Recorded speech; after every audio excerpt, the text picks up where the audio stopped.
Hello. What I noticed was, and I've kind of been aware of this. I mean, I've been aware of it, but it's not anything that ever went beyond just kind of making note of this is what's happening. But in the last week or so, I've been trying to get a real clearer understanding of it, and I haven't been able to. But what I've noticed is that,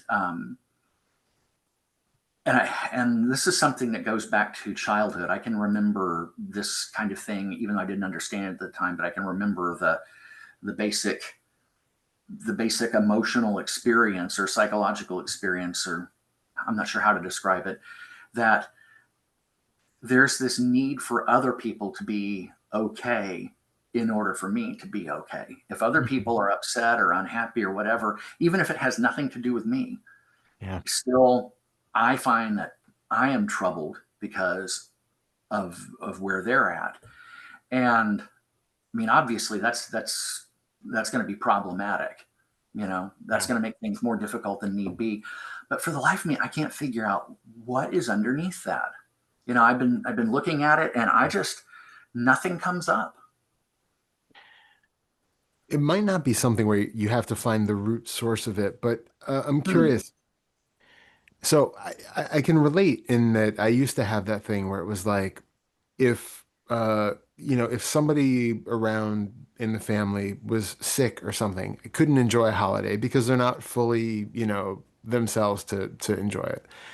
But I also kind of had the extreme version where just acknowledging the fact that there is like so much suffering going on in the world, it seemed like having a holiday or, enjoying something like that just seemed irresponsible or, uh, just in some way wrong to like, I shouldn't be able to enjoy life if there's so much suffering going on elsewhere. And that got kind of mutated into this idea of compassion and that well, yeah, it's because I'm so empathic about other people and so compassionate about their well-being that you know and I think it's easy to make self-congratulatory stories about things like that.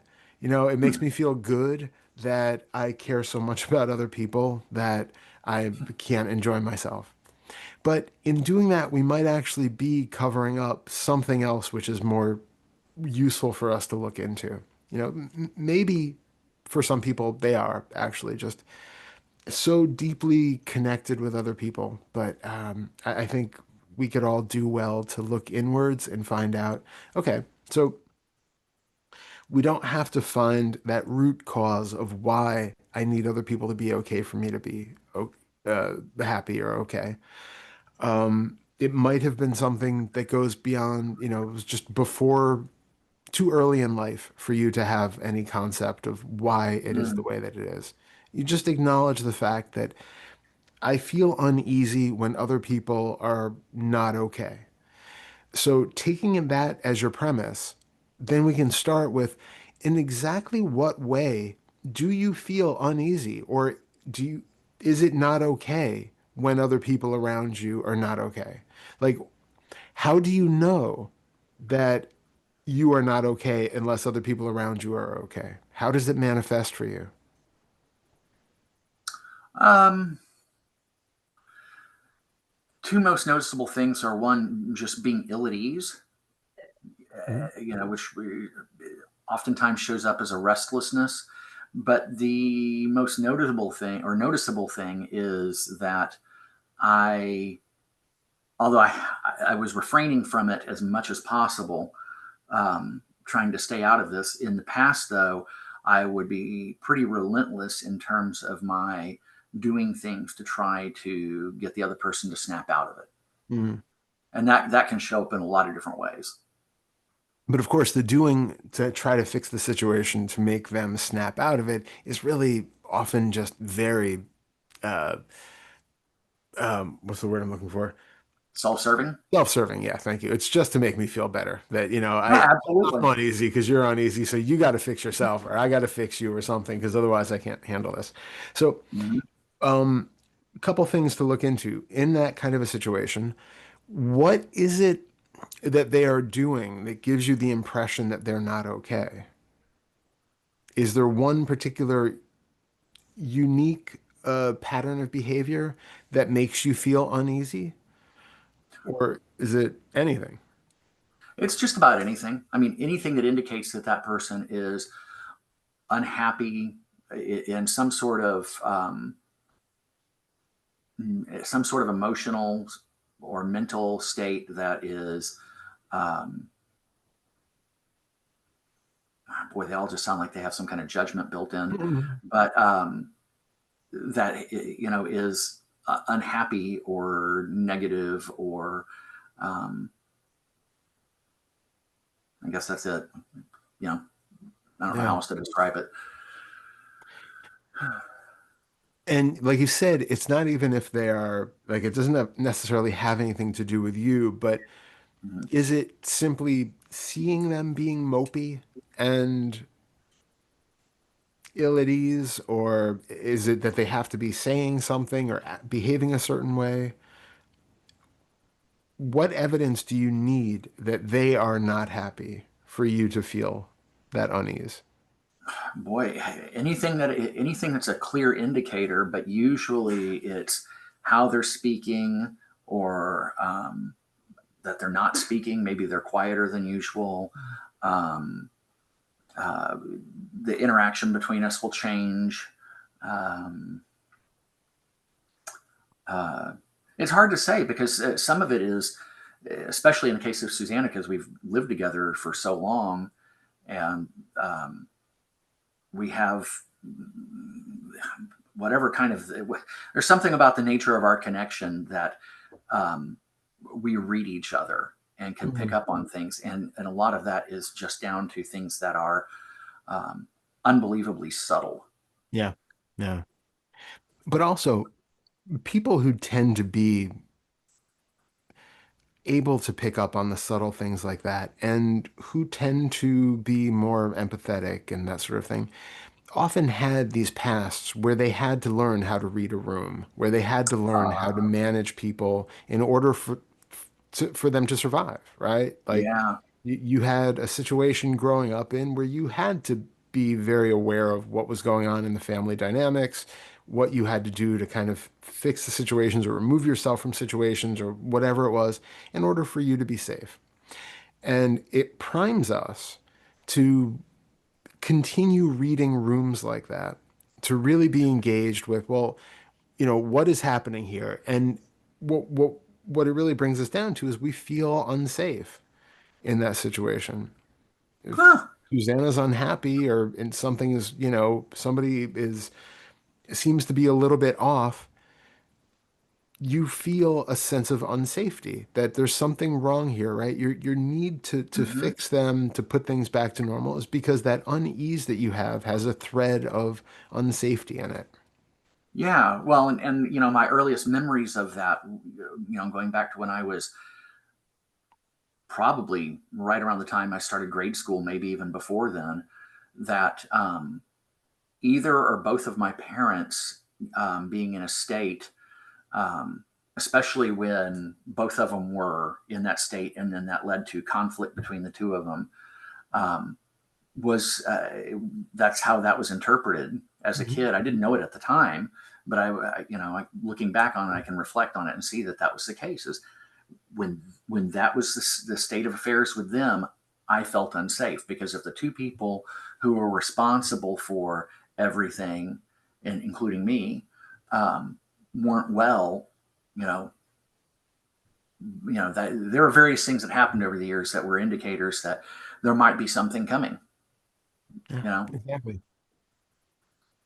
So now, when you say that you feel a sense of unease, can you be more specific about how that unease manifests?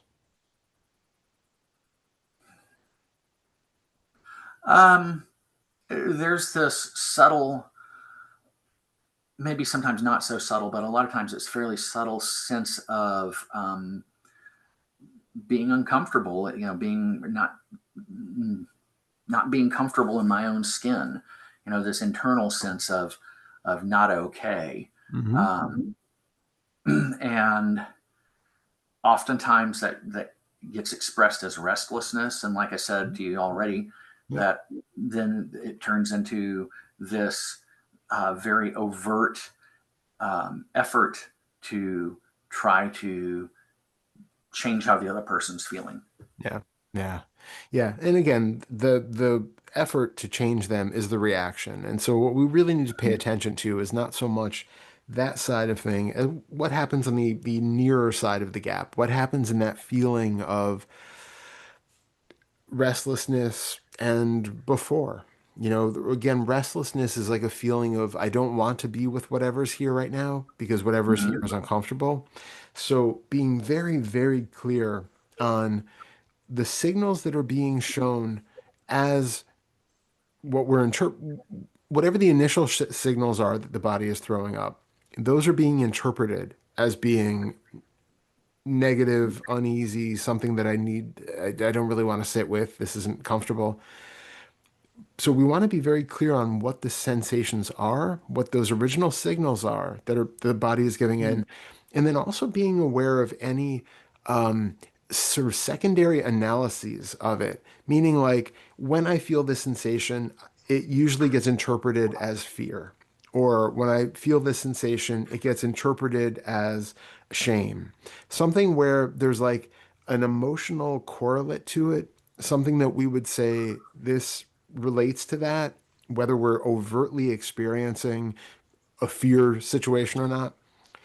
How would this normally be construed? These initial sensations that are coming up, how would they be construed if we were just talking about it openly? Well, fortunately, in this conversation, you gave me the word for it that is the absolutely spot on, totally correct um, description of what's happening. And it is that I feel unsafe. Mhm. That's what's going on there. Before anything else happens, before anything external takes place, internally, it's Yep. a feeling of being unsafe, Excellent. being on guard. It's like, uh-oh, Yep. something's Exactly. going to happen. Exactly. And so all of that reactivity is just a way of trying to keep that unknown uh-oh from actually happening. It's Right. trying to let's patch the dam before the hole even appears. We'll be very very preventative about all of this. Instead, what we can do is to recognize, that just because somebody is in a bad mood, it does not mean that you are physically unsafe at this point, or even that the relationship is unsafe. People have different moods, you know? Hmm. Noticing, first of all, what you're experiencing without judgment, just being aware, oh, okay, there's that feeling of unsafety again. Looking around the room, can you find any evidence that you are actually unsafe in this point? You want to calm the nervous system by giving you information that actually supports the fact that you are safe, that this sensation is an anachronism. It's something which was very uh, suited to its time back when it first started appearing at whatever age. It's no longer relevant to this time period. Right? There might be situations where you're in a convenience store that's being robbed or something and you feel unsafe. Yeah, well, you Right. might actually be unsafe. That one is timely. But just because somebody in the family is having a bad day or is in a bad mood, that's an anachronism to feel like, oh, all of a sudden I am in mortal danger. There's some existential threat in my room right now that I have to solve, or else I'm not going to survive this. That's no longer a relevant or reasonable reaction. So you want to acknowledge the fact that it's happening, notice exactly what it feels like in the body to have that sort of sensation, that sort of response come up to this completely innocuous situation of having a wife who's in a bad mood. Notice also how your interpretation of that is putting the self feeling in the center of it. Huh, yeah. So you are protecting something, and you are also judging that external behavior as being something. You are making her upset. Not that you are actively doing something to cause her to be upset, but in your perception of how she is, you are perceiving that she Yeah. is not how she normally is. There is And so something it must be slightly me. wrong. It must be me, but also your interpretation of that is you don't know what is going on in her head, right? She might have Right. just meditated and been in just kind of a quiet state and just isn't talking the way that she would normally talk, but you might take that silence as being, oh, she must be upset about something, right? There's an assumption because you are never actually in her experience of Right. exactly what she is feeling. And so your assumption on that always comes with the coloring from of you. You have to be assuming what she's experiencing. And sometimes maybe you're right, sometimes maybe you're way off, sometimes you're kind of in the middle. But just knowing that it's always coming from your assumption to begin with, and that you are, like you said, very likely to also then be putting yourself in the center of that, well, if she's upset, so like she's being quiet. Now, I assume that she's being quiet because she's upset about something. And if she's upset about something, 9 times out of 10, it's about me. So what have I done and how can I fix it so that she no longer is upset with me and this whole marriage doesn't fall apart? Like that can be a very quick sequence of thoughts that are either that overt or kind of this subtle rolling of sensation and feeling like you need to do something. Right. Huh. Well, I know some people, and probably most people, if not all people, would say, "Funny, this isn't funny." But for some reason, it strikes me as funny to realize that a lot of this, like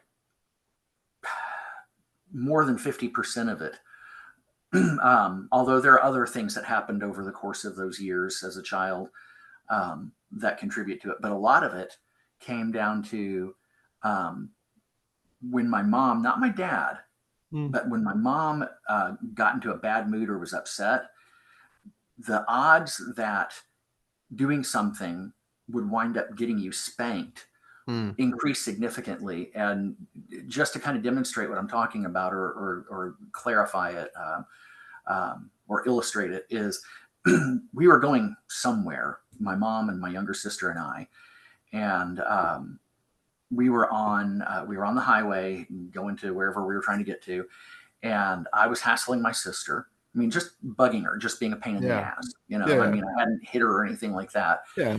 And my mom was not in a good place.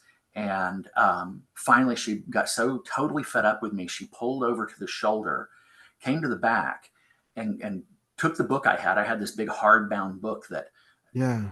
as an aside, I'll mention that I had, this was like 1980, you know, about Yeah. thereabouts, Yeah. 25 bucks. And here I am, I'm Wow. a kid, and Yeah. I managed to scrape together 25 bucks to Yeah. buy this book. And it was really important to me. Yeah. Yeah. And she just spanked the living hell out of me with that book to the point Wow. that it destroyed the spine. So Wow. not only did I get spanked, but I also got my book ruined in the process. Right. And she was not at all apologetic. Never, Yeah. never once came back and said, you know, I shouldn't have done that. Yeah. Yeah. Sorry, I ruined your book. You know, Yep. nothing. You know, it's like it was all on me. You're the one who screwed up. You shouldn't have Yep. screwed up. Your book wouldn't Yep. have gotten ruined if you hadn't. Wow. Um, and that's a really good illustration of how when she was upset, um, you know, it could wind up turning into a situation like that. You know, if I'd been home, she would have, you know, gotten one of my dad's. He had these big leather belts. You know, Yeah. she would have gotten that, and that was, whoo. Oh. Um, yeah, that was really brutal. And so it's no wonder, you know, that this Yeah. kid would, you know, be like you said, learning to read the room Yeah. and feeling unsafe. You know, so Yeah. So now you can recognize, right? You have the story behind it that explains why possibly this mechanism has begun. You know, it might have even started even earlier than that, but the mechanism sure, got put into place. Now, when it's active, you can take that fifth floor view, as Pernilla says. It's that stepping above. So, I think of it as like detaching without dissociating. So it's like, Hmm. it's not it's not just that unhelpful traumatic dissociation that some people experience, but we want to Right. detach in a healthy fashion from the thoughts and the experiences so that we can have a better view of what is actually operating. So you can recognize that, oh, I am feeling this old program kick on again. There is whatever feeling of unsafety, however it shows up. There might be other thoughts about what you need to do about it or what Susanna might be thinking or any of those things. And then instead of um, uh, going to justifications for why it is or any of that, it's where you come back to find out, is this relevant in this situation? And that's why I said you feel the Mm. sensations. Notice, first of all, that you can actually be with those sensations, right? As a kid, they meant something. They were like, oh shit, I really need to, keep myself safe in some way. They were taken to be an immediate harbinger of danger. Like a Mhm. tornado siren goes off, there's a tornado in the area, get seek shelter. Those sensations show up in the body. Oh my God, there's danger afoot. So now those sensations are not quite as accurate. They're not that believable anymore. The tornado siren just goes off every now and then when the wind blows occasionally. It's like there's some loose connections. Sometimes it just goes off with no reason, you know?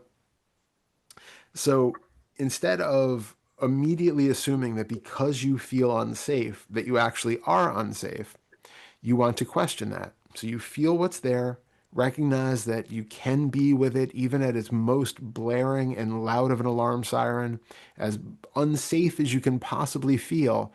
It's still not all that unbearable. You can actually be in that feeling of unsafety without having to manage her behavior or her emotions or anything like that. Right? She can be allowed to be as unhappy as she wants to be in that particular instant, and you can be perfectly okay with her being unhappy.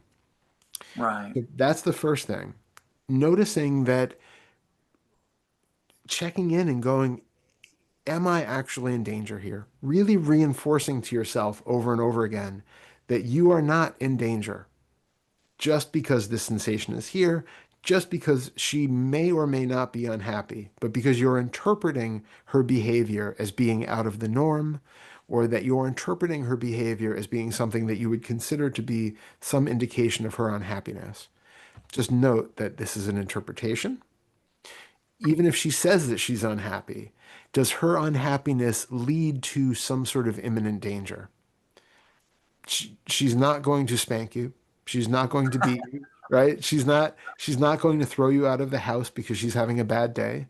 Like, you really have to acknowledge for yourself that I am safe right now.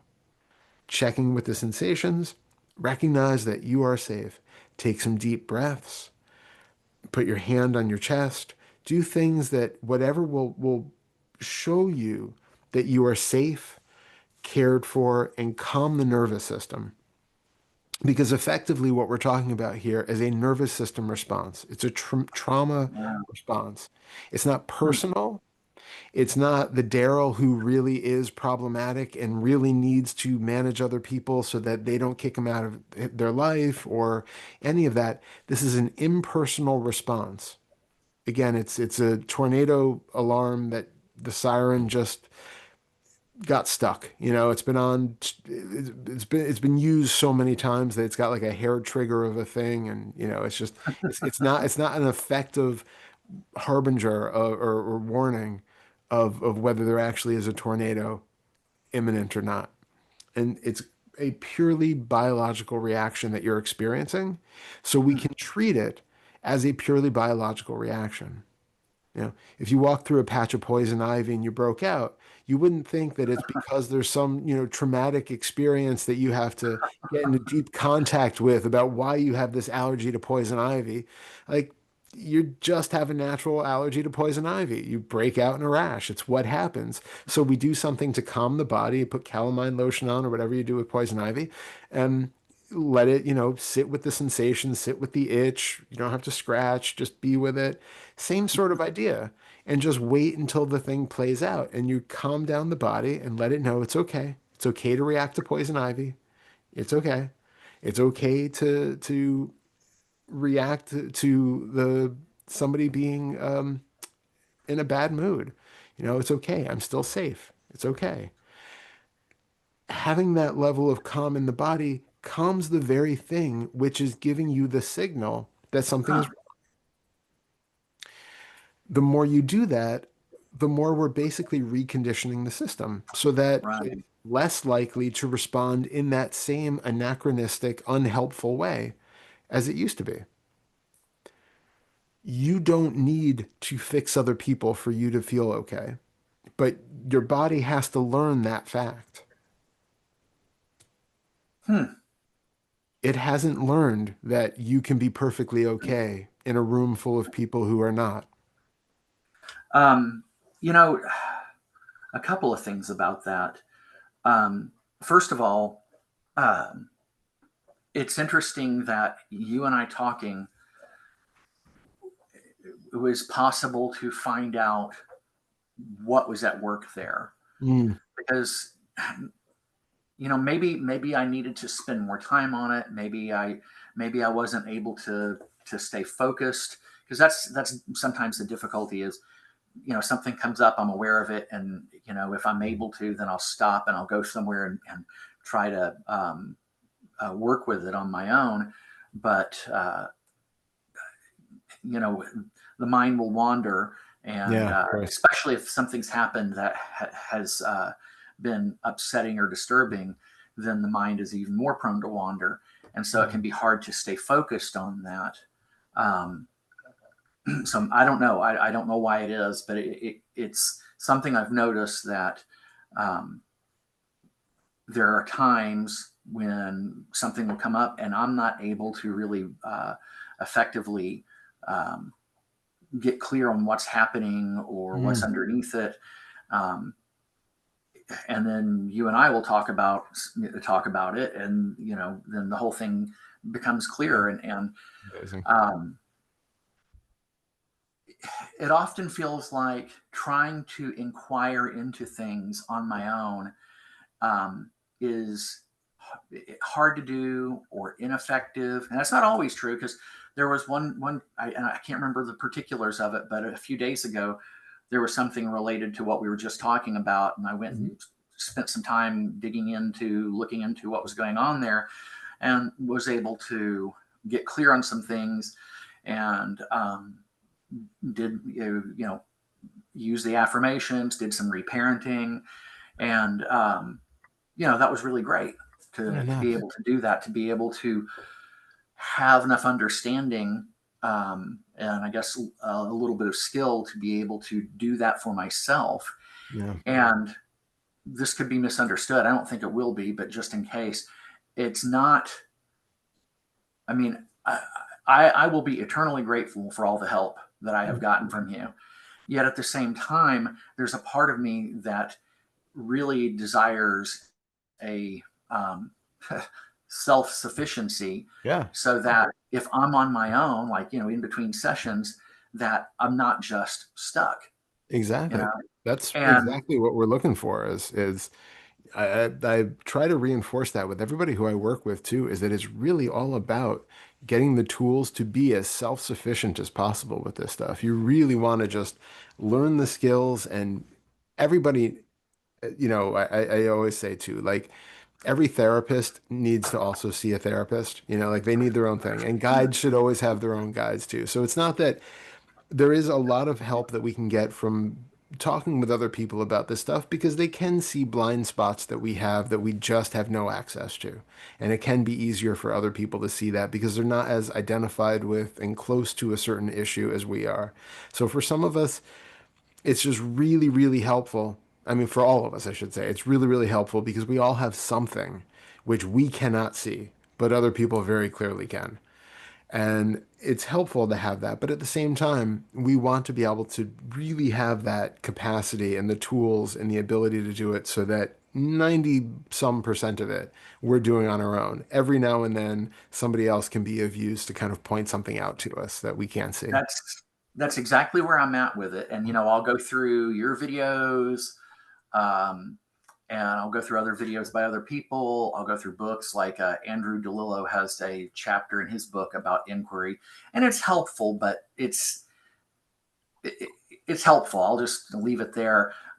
But I keep hoping that somebody will either do a series on it or write a book about it or do something where they are just so in depth and so specific that you'd have to really be just especially dense to not finally and truly get it.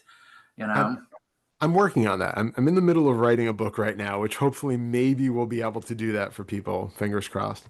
And we did right? just put out the first Fetter um, course. So basically we took all of the first Fetter material that Pernilla and I have made and put them in order. And then I wrote, it's a lot, it's like 50,000 words of text that go as summaries and extrapolations and like extra inquiries and just little inquiry ideas and things like that that go along with all of that stuff, and that's Is on this our on the website. Discord server? It's on our website now. It's a Oh, little, okay. yeah, it's on our website. There's a link to it. It's the I forget what we actually went with. It's under the first Fetter thing. It's like I actually forget what it's like. Stop disidentifying with thoughts curriculum course, something like really bad with Okay. naming things. I actually forget which name we ended up going with, but the idea is that there's a lot of Here. stuff in there. It's maybe not as explicit about. I mean, it's got all the inquiries that we've done, and there are like tons and tons and tons of very short little inquiry questions for people to keep coming back to in different ways, so that the idea is everything we do with this, and it's why I wanted to ask you a question about that too, is when we're, how do I put that?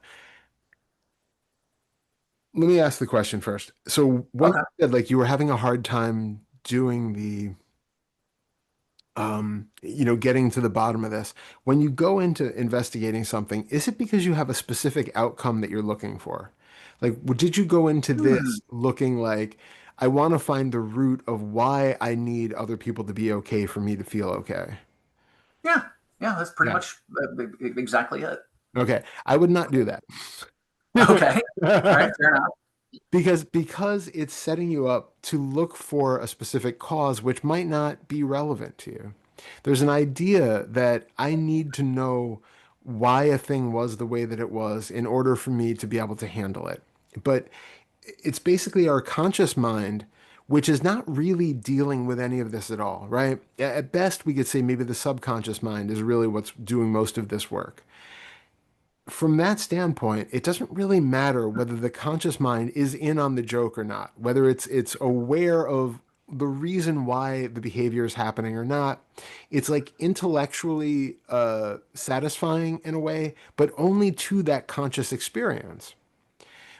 Yeah, we could probably say that there are some maybe further knock-on subconscious ramifications that when the conscious mind is aware of something, there does seem to be maybe some sort of feedback loop between the subconscious and the conscious, but we really don't know how any of that works.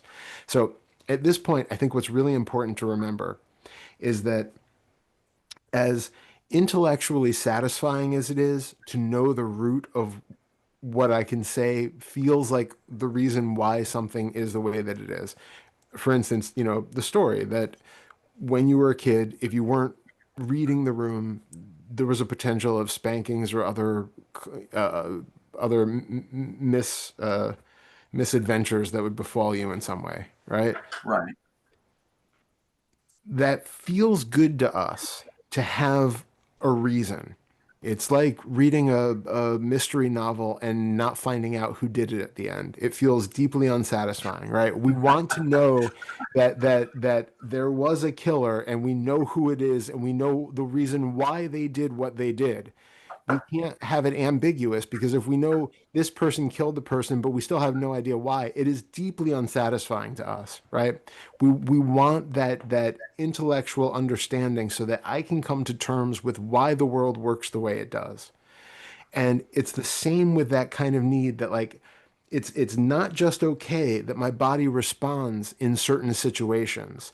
I need to know why my body responds in those situations maybe to change it, but just because it's like I feel unsafe with the body that just does what it does. You know, I can walk through a field of green stuff. Sometimes I walk through and I'm fine. Sometimes I walk through and I break out in a rash a day later. We want to know which of those green things I just brushed up against that caused my legs to break out in a rash, right?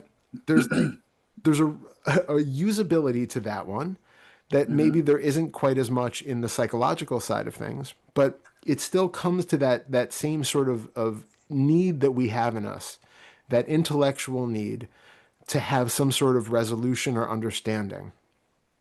And the point of this is you don't necessarily need that. We're always talking at the 10th feather level about being okay with the mystery and being okay with ambiguity. And that also extends to this, where there is, for a lot of us, what's more important is not why necessarily you are reacting by needing Susanna to behave a certain way for you to feel okay. It's recognizing the bodily sense that is giving you that indication that something isn't okay here, proving to yourself that that sense is not accurate. That sense is not useful in this moment. And then recognizing that you actually have the equanimity already installed to be able to be okay, both feeling a feeling of unease in the body and having her be in whatever state she happens to be in this day. You know, you have to free her up to be however she is because it's unfair to her to have to manipulate her into being a way that makes you feel better, right? Right. For whatever reason, she might need to be in that state. Maybe she's going to get something out of that. So even though we can again twist it so that it sounds good, you know, but I really just I want her to be happy all the time. It's not reasonable, and we don't know if that's actually the best thing. It's coming from our human. Right.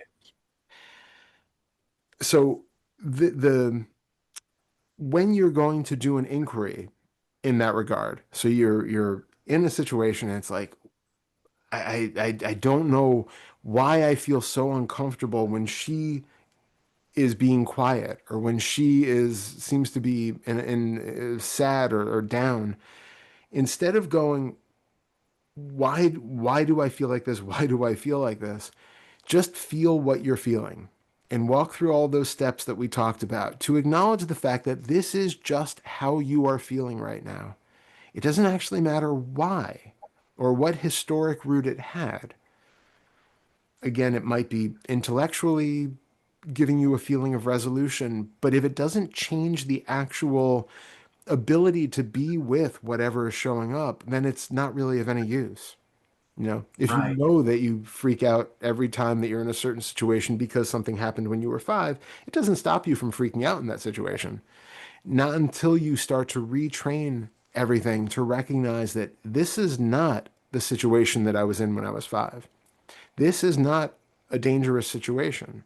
There is some resonance that the body is feeling with it. There's something that it thinks is similar enough that it's triggering those old alarms. But can you sit with an alarm that goes off without freaking out about it? You know, it's like it was a couple weeks ago we had our carbon monoxide detector went off spontaneously, and it's that same thing of like, first of all, didn't think we really had a carbon monoxide leak because we have a couple alarms. Only one of them went off. It went off just spontaneously and went from 0 to 240. So it's like that's a weird thing, but we did what you're supposed to do. We closed everything up and we called the 911 just to check and be like, just to let you know, do you want? And they're like, yep, we're sending somebody out. They checked it. There was nothing here. It was fine. You go through and check, is there actually danger here? Because, you might be in a situation where there actually is, but don't create it where there's not. Right. So when the carbon monoxide detector went off, we didn't freak out like, oh my God, we're dying. It wasn't like, oh my God, we're inhaling carbon monoxide. It's like, okay, so logically, this probably isn't a danger, but we are going to treat it as you should and make sure, just double check it. No, everything's fine. Great. That it's that extra level of psychological, um it's like the second arrow, in the Buddhist, Yeah. right? It's that an alarm goes off, whether it's an external alarm or an internal alarm. What we do about it and what we make of it is that second arrow.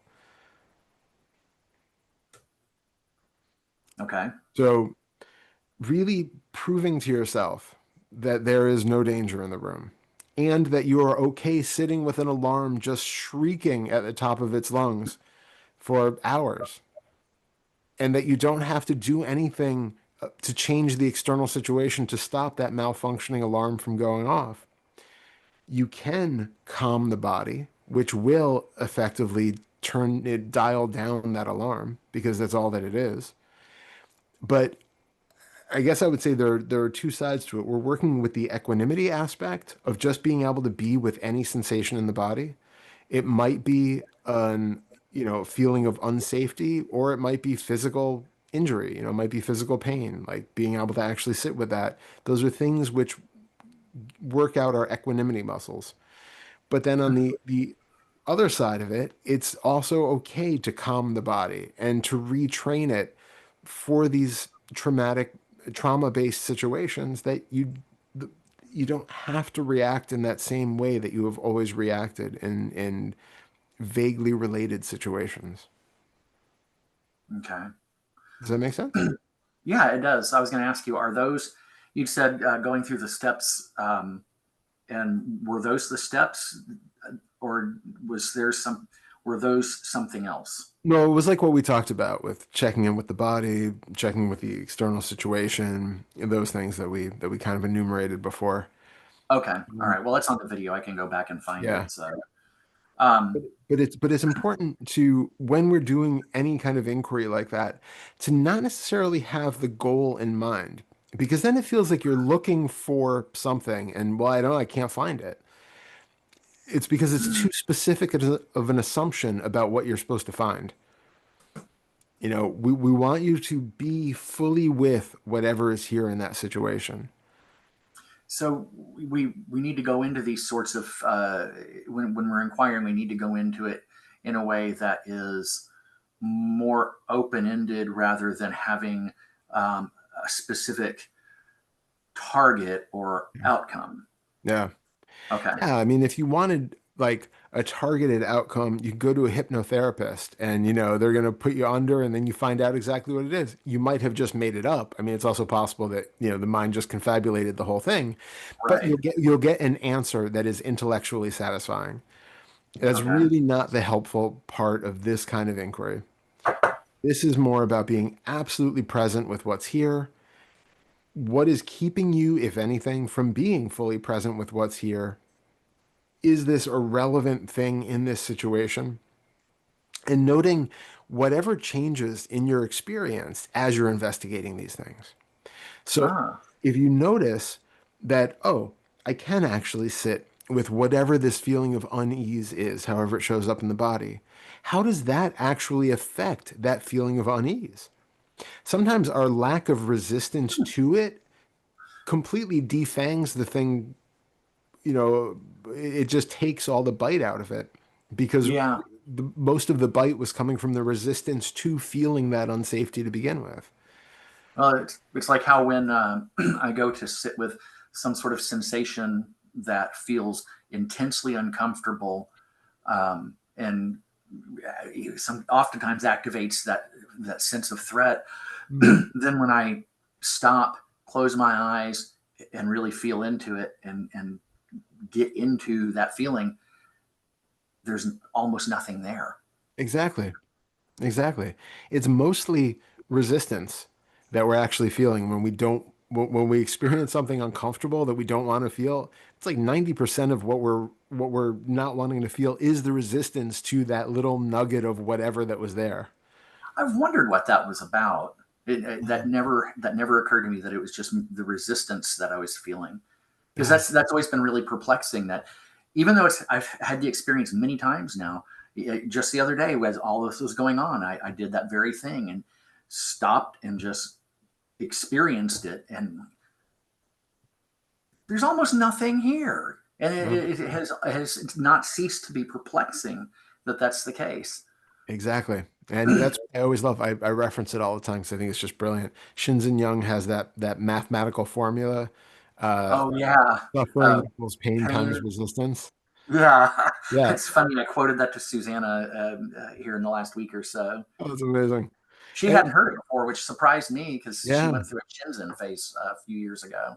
Yeah, yeah, and he that's a real gold nugget of his. But it's brilliant. Yeah, Pain, suffering equals pain times resistance. If the resistance is zero, multiply it times pain. Anything times zero is zero. So right. there's no suffering to be left when you don't add resistance to anything. Hmm. So it, it's it's really important to go into all of these inquiries, however we're doing them, with that open-ended, just waiting to see. You look in a specific direction, have an idea. I mean, obviously we have to know what we're looking at, right? Like I'm Right. looking at why I need to basically change my current situation right now. Like I have to manipulate her to feel okay so I feel okay. Right. So we're basically asking, why am I not okay feeling exactly as I do right now? Why do I feel like I have to change my situation to something else in order to be okay? And then you're basically feeling whatever's here, letting it show you why it seems so uncomfortable. And then, like we've talked about, all those other steps, but then also recognizing how much resistance are you putting into any of this? Hmm. How much are you resisting what's here, and how much suffering is that resistance actually causing that amplifies whatever that little amount of dis-ease was? I Hmm. feel a little bit unsafe, but that resistance to that feeling of unsafety itself creates this whole other thing. So, can you be with what is here, that core of unsafety, recognize that it's no longer relevant if it's not, feel it, allow it to be, calm the nervous system. Um, Also recognizing if there's any sort of selfing attached to it, Oh. both in terms of is there a belief that it says something about me that it's here? Like we had talked about, if Susanna's upset, she's probably upset about something I did or something she thinks I did. So am I somehow in the middle of that? But there's like that more fundamental sense of self in regards to the one that doesn't want to be uncomfortable, the one that has to be protected at all times. Look at what that thing is that is supposed to be protected. The one that feels unsafe, right? Who is actually unsafe? There's a belief that somebody, something here is unsafe. That's what that alarm has been set up to protect. Is that an actual entity? Hmm. There is a constantly flowing interchange of experience and interaction between biological beings and all of that. But where is this entity that stands vulnerable in a way that it needs to be protected, that it is under threat? Hmm. I have com- I have never that has never come up. That question has never even thought to have been asked. It seems so obvious now. Of course. Spots. Blind spots. Yeah.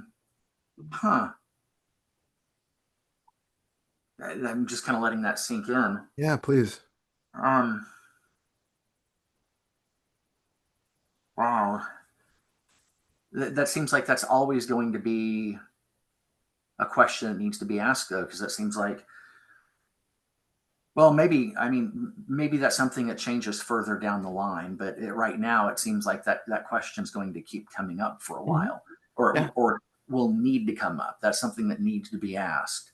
Yep. It's at the core of so much of what we take for granted. Every thought that we have about being shameful or about being wrong or about being in danger or about being anything has at its nugget some belief in this particular entity that is that thing, that description is made to describe, that alarm system has been built to protect. And that goes back to the idea, if I'm understanding all this correctly, that goes back to the idea that you stated a few minutes ago about um, doing the inquiry, you know, at some point in the process, asking, um, what's the belief here? Yeah. And it seems Yeah. like that's the that question about what's the belief here.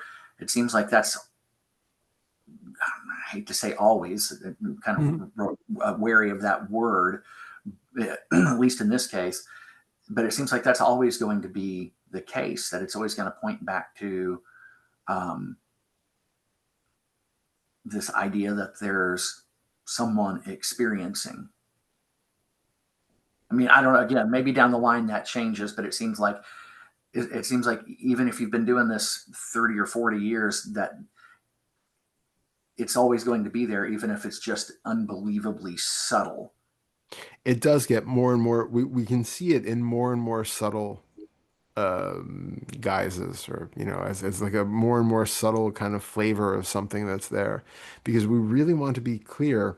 And at first it might feel more corporeal, it might feel more like this is the body that's doing it, and then it might be, well, actually it's more of like this mental image that I have of somebody, and then it's going to be like, well, it's this kind of more amorphous feeling that I have. We might find that as we try to investigate this, more and more things pop up to try to answer that call. More things are showing up to be like, oh, it's me. Here I am. I'm the one who you're protecting. And then we just Huh. question them all. Is that really true that this mental image of a body is the actual entity who is in danger?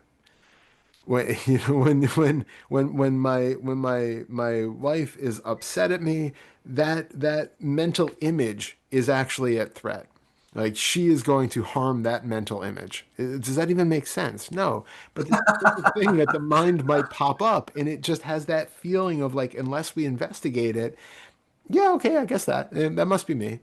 So we want to get used to investigating all of those things and really questioning the veracity of, are any of those some stable entity which is in need of protection, which is in any way vulnerable to outside forces, that has any sort of inherent nature that could be described by any adjective? How do we describe anything about this completely empty lack of a self, this ever-changing flow of experience, which gets artificially segmented and labeled into something else? How do we describe that as being perennially bad or insufficient, or, you know, a shameful artificial segmentation of the totality? Like it's patently absurd. But we want to, instead of just going to the intellect that says, "Oh yes, I'm one with everything. That's great. Thank you for that." We really have to go down that rabbit hole of, where is that seeming to point me to? When I feel like I am at threat here, where is that I supposedly going to be found. Follow that arrow back. Follow the pointing of that feeling of needing to protect something and find out if you're actually protecting an empty safe at the core of it all. Say that last part about the empty core again. Yeah, find out. We kind of feel like, there's some like very well guarded safe of the me that's in me. It's like this like a bank vault that's in me that's the safe. And when we open it up, we just find that it's empty. There's nothing actually in there. We've been guarding an empty safe the entire time. But we really have to like investigate all the way down until we, do the combination and open the door and then have the big reveal that there's nothing in there. We have to work our way through to find where is that safe that all of these things keep pointing to, that all of these things are supposedly describing, that all of these things are supposedly protecting. So yeah, Yeah. anytime there's a sense of threat, shame, fear, guilt, or to not limit it to just things like that, um, a feeling of, say, being right or being clever Yeah. or Talented. vind- or vindicated or any, Yeah, all of those things are pointing back at an assumed stable inherent entity. exactly. Okay. And even if there was like a pattern of behavior right here, sitting here, that could be called uh, talented or dangerous or, smart or dumb or whatever it is, however this is showing up in this moment is not the same way that it's going to be showing up in the next moment. There, there isn't an inherent thing in there which shows up this way. There is a particular combination of thoughts and behaviors which have one expression in the moment. There's no core to that expression. It's like dropping ink into water and you see that kind of flow, right? Where is the core of that ink? Where is the center of that? Where is that the self nature of that ink? Yeah, up she goes. Um, Yeah. it's like expecting that there is one stable way of being of that ink that is going to be like that for the entire time, and we can see that it's not. This just looks more permanent because we don't notice how, it's changing more slowly than our eyes pick up on. But this is just that same flowing process. So in a moment, we could identify something and say, with my judgment, right? That's a very smart thing that you just said, or that's a really dumb thing, or that's a very talented, playing of the guitar, or that's whatever. We can say that, but that's also not inherently part of that experience either. That thing does not have any inherent traits. They all have to be assumed or overlaid by somebody else based on their own conditioning and their own metric of what counts as talent, what counts as smart, what counts as dumb. All of that is completely subjective. So all we have is an flowing of changing thoughts and behaviors, which is being subjectively experienced and also subjectively experienced from whoever else is experiencing it from the outside. There's no like objective, completely untainted view of whatever this thing is, neither from the inside nor the outside. It is just subjectivity all around. And there is no inherent stable core to any of that. But each of those thoughts keeps trying to imply that there is. Hmm. So instead of taking any of those thoughts as being truth, we just investigate where is that supposedly stable core that is being protected or demonized or applauded.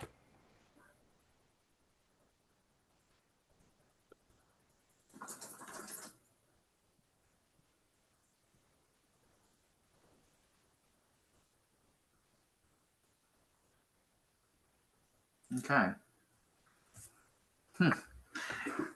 And that's something that has become a fairly reliable um, question that will come up in response to certain things. Um, something. It's hard to say what. I mean, it can be anything, and oftentimes it's just really innocuous little prompts, like um, maybe feeling slightly uncomfortable about something or wanting something. Um, I mean, and again, really just really very ordinary, mundane things like um, wanting to get something to drink, and Mm, it'll prompt the the um, the intention to go and look for who is the yeah. one who is wanting that or wanting to get away from that, whatever the case may be. Yeah. But it seems like it would be better. It's kind of a judgment. I don't want to say that. It seems like it would be beneficial, or even more beneficial, to really try to um, uh, instill that inclination to become more frequent, to more frequently be looking for who is, how did you put that?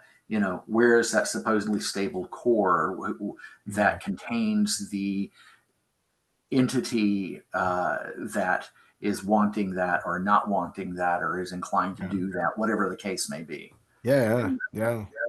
So, in other words, there is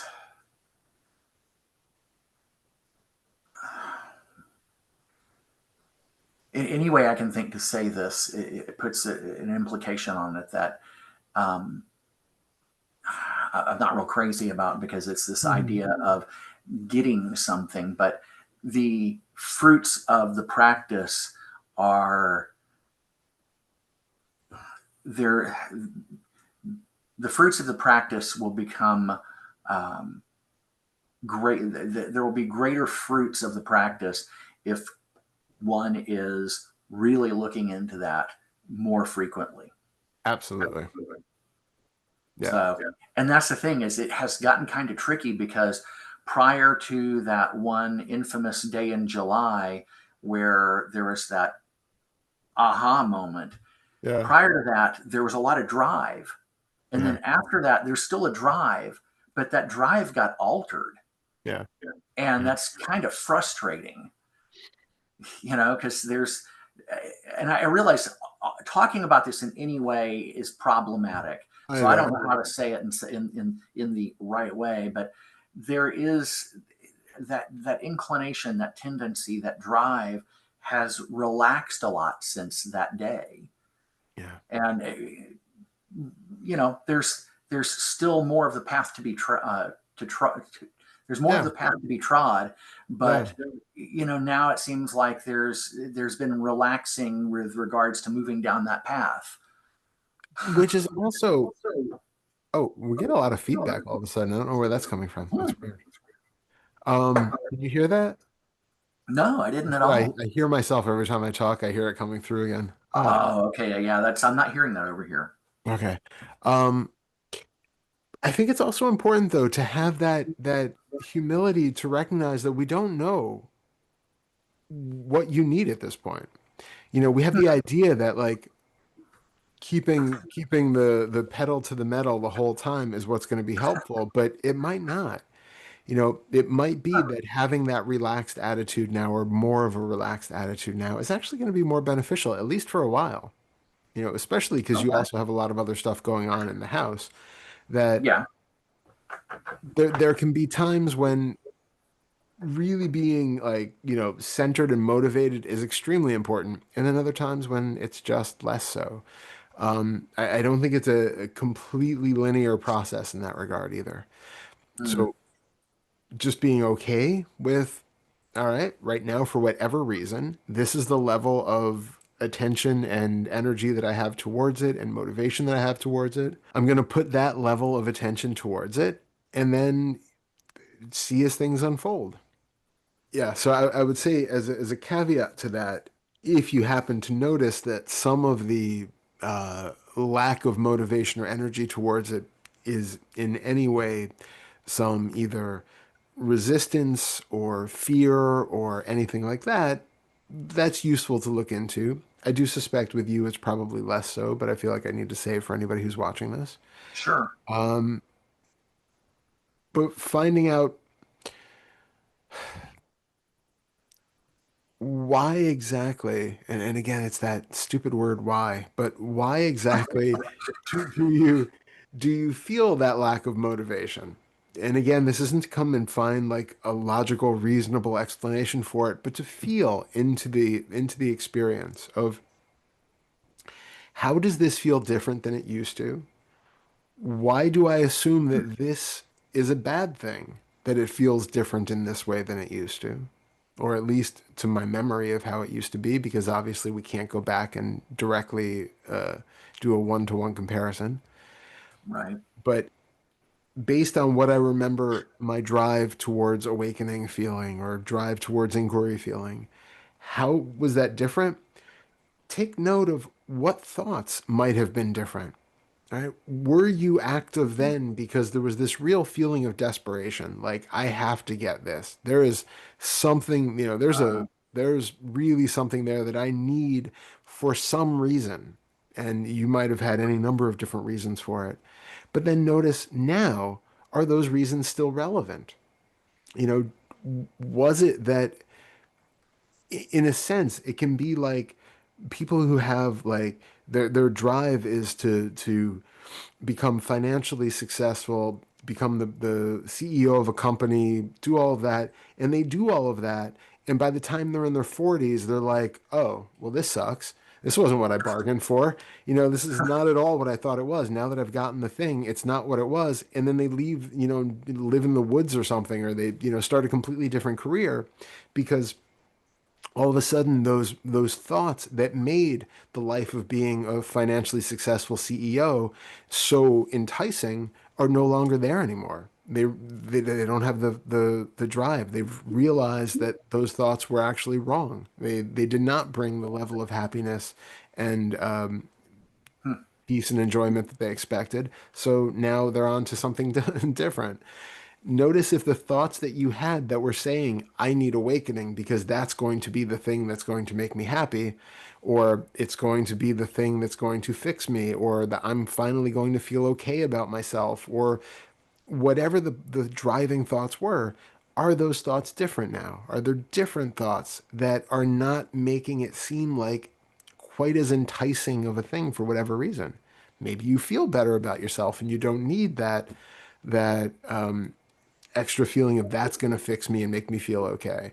Maybe you've realized that it's much more of a mundane thing than it seemed like earlier on in life, and when it seemed like you were literally just going to be driving a cloud around through the sky for the rest of your life. Like, we have all sorts of different ideas. And so the question is just which thought or series of thoughts are in control right now? Because that is dictating your level of Hmm. motivation. It's all based around thought. So are you having thoughts that are derailing the motivation, or are you having thoughts that are inspiring the motivation? And it's not to say that one is necessarily good or bad, just be aware of what is actually leading to this sense of motivation or demotivation. Well, I'm not even sure that it's about the thing itself, because there is still this tendency towards that of little, if I go more than 24 hours without um, some degree, even if it's really a very low level of it, but if that period of time has gone by without looking into these sorts of things and asking questions, um, and being inclined that way, then the mind will pop up with the you know you need to remember to look into this. You want to remember to look into that kind of thing, or be asking this question, or whatever the case is. So it's still there. I think a lot of it just has to do with the fact that there's been so much going on for so long Yeah. that there is this desire to not do. You Mm. know, very, very atypical, very not Darrell. For a while now, there's been this push to don't do anything. Just Yeah. get a guitar, go sit in a chair, and listen Yeah. to interviews and podcasts. Yep. And much to my surprise, that has been the case. That was not the case for a long time. Yeah. Now that is very much the case, to just sit around, noodle on guitar, and listen to interviews and podcasts. Yeah. You know, um, and I don't feel bad about it. The Yeah. only thing that comes up is just, you know, kind of a sense of, well, don't shortchange yourself. There's something to be there's benefit to be found in remembering to stay on top of these things. Well, no, though, I can't say that I don't feel bad about it, because there was a period of time where I was going back and reviewing these recordings, and I was doing it really consistently for a while there. Yeah. And then here in the last couple of months or so, the last 4 or 5 months, that has dropped away. And I'll see a new, you'll have posted a new one, or the most recent one, and I think, okay, I really want to do that, and then it doesn't happen. And Yeah. then when I'm reminded that that hasn't happened, I haven't done what I had asked myself to do. There is a feeling of guilt, regret, something of that sort. Um, and I try not to get into, you know, self-flagellation, but it happens a little bit of, Yeah. man, I really want to do that. That's really important. I need to do that. Why didn't I do that? So it's there. Um, but yeah, I think ultimately, in the big picture, there's just some part of the being that just is kind of seeking to take a break for a while. I get that. It's funny because what I was going to say is that it's helpful if we want to become aware of all of this stuff, to just be aware of that changing motivation. So Hmm. when, okay, there are times when it is actually useful to take a step back and get involved with other things. Playing guitar, listening to podcasts, fine. It is relevant, though, to also notice why that is the seemingly better choice right now. We don't have to go, strictly to that conceptual mind again, but just what does it inspire in you? What feeling does it bring up when you think about doing practice, inquiring, doing meditation, whatever it is? If the idea is right now, you could either meditate and do an hour of inquiry, or noodle on guitar and listen to podcasts for an hour. What do you feel in the body in corresponding relationship or in relation to either one of those ideas? What does one bring up? What does the other bring up? What thoughts do one bring up, and what thoughts do the other bring up? And just be Hmm. aware of the motivation as opposed to just going along with, like, yeah, I just don't feel like doing it. It might be fine, but it might also be because you're deflecting from something else. You're being driven by some more subconscious fear or something else that is taking over. So it's useful to be aware of, when I think about sitting down on a cushion to meditate, I get feelings of tightness in the stomach. I get a feeling of nervousness. I get a feeling of apprehension.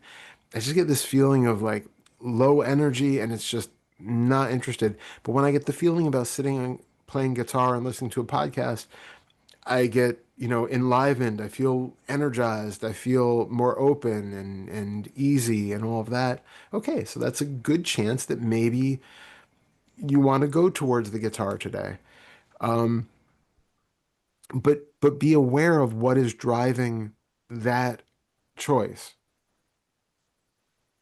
Okay. And if it is that, I'm feeling like kind of afraid of doing the inquiry. Okay, well, maybe that's something to look into because maybe it's actually that you're getting close to something and you're afraid of what might be on the other side of that. So you'll find that you'll kind of back away out of that protection because you're getting a little bit too close to maybe breaking something. Uh, Uh, so that can also be. So it's why I don't want to give an overarching, yes, it's always good to take a step back, or no, it's never good to take a step back. There are times, but it's good to do everything that we do mindfully, yeah. you know, with that examined way of living, so that even if you're not doing deep, intense periods of inquiry or meditation, you're still living an examined life where you are aware of why you're doing the things that you're doing, and it's not just spontaneously happening in that way that we're being driven by all sorts of subconscious reactive patterns, like avoiding things because we're just trying to Mhm. kind of avoid anything that's uncomfortable. Right. Okay. Well, I've kind of jotted down a kind of a shorthand version of everything you just said, so that I can actually do that very thing and see if I can get clear on what seems to be at work with regards to both of those um, both of those tendencies or both of those Yeah. choices.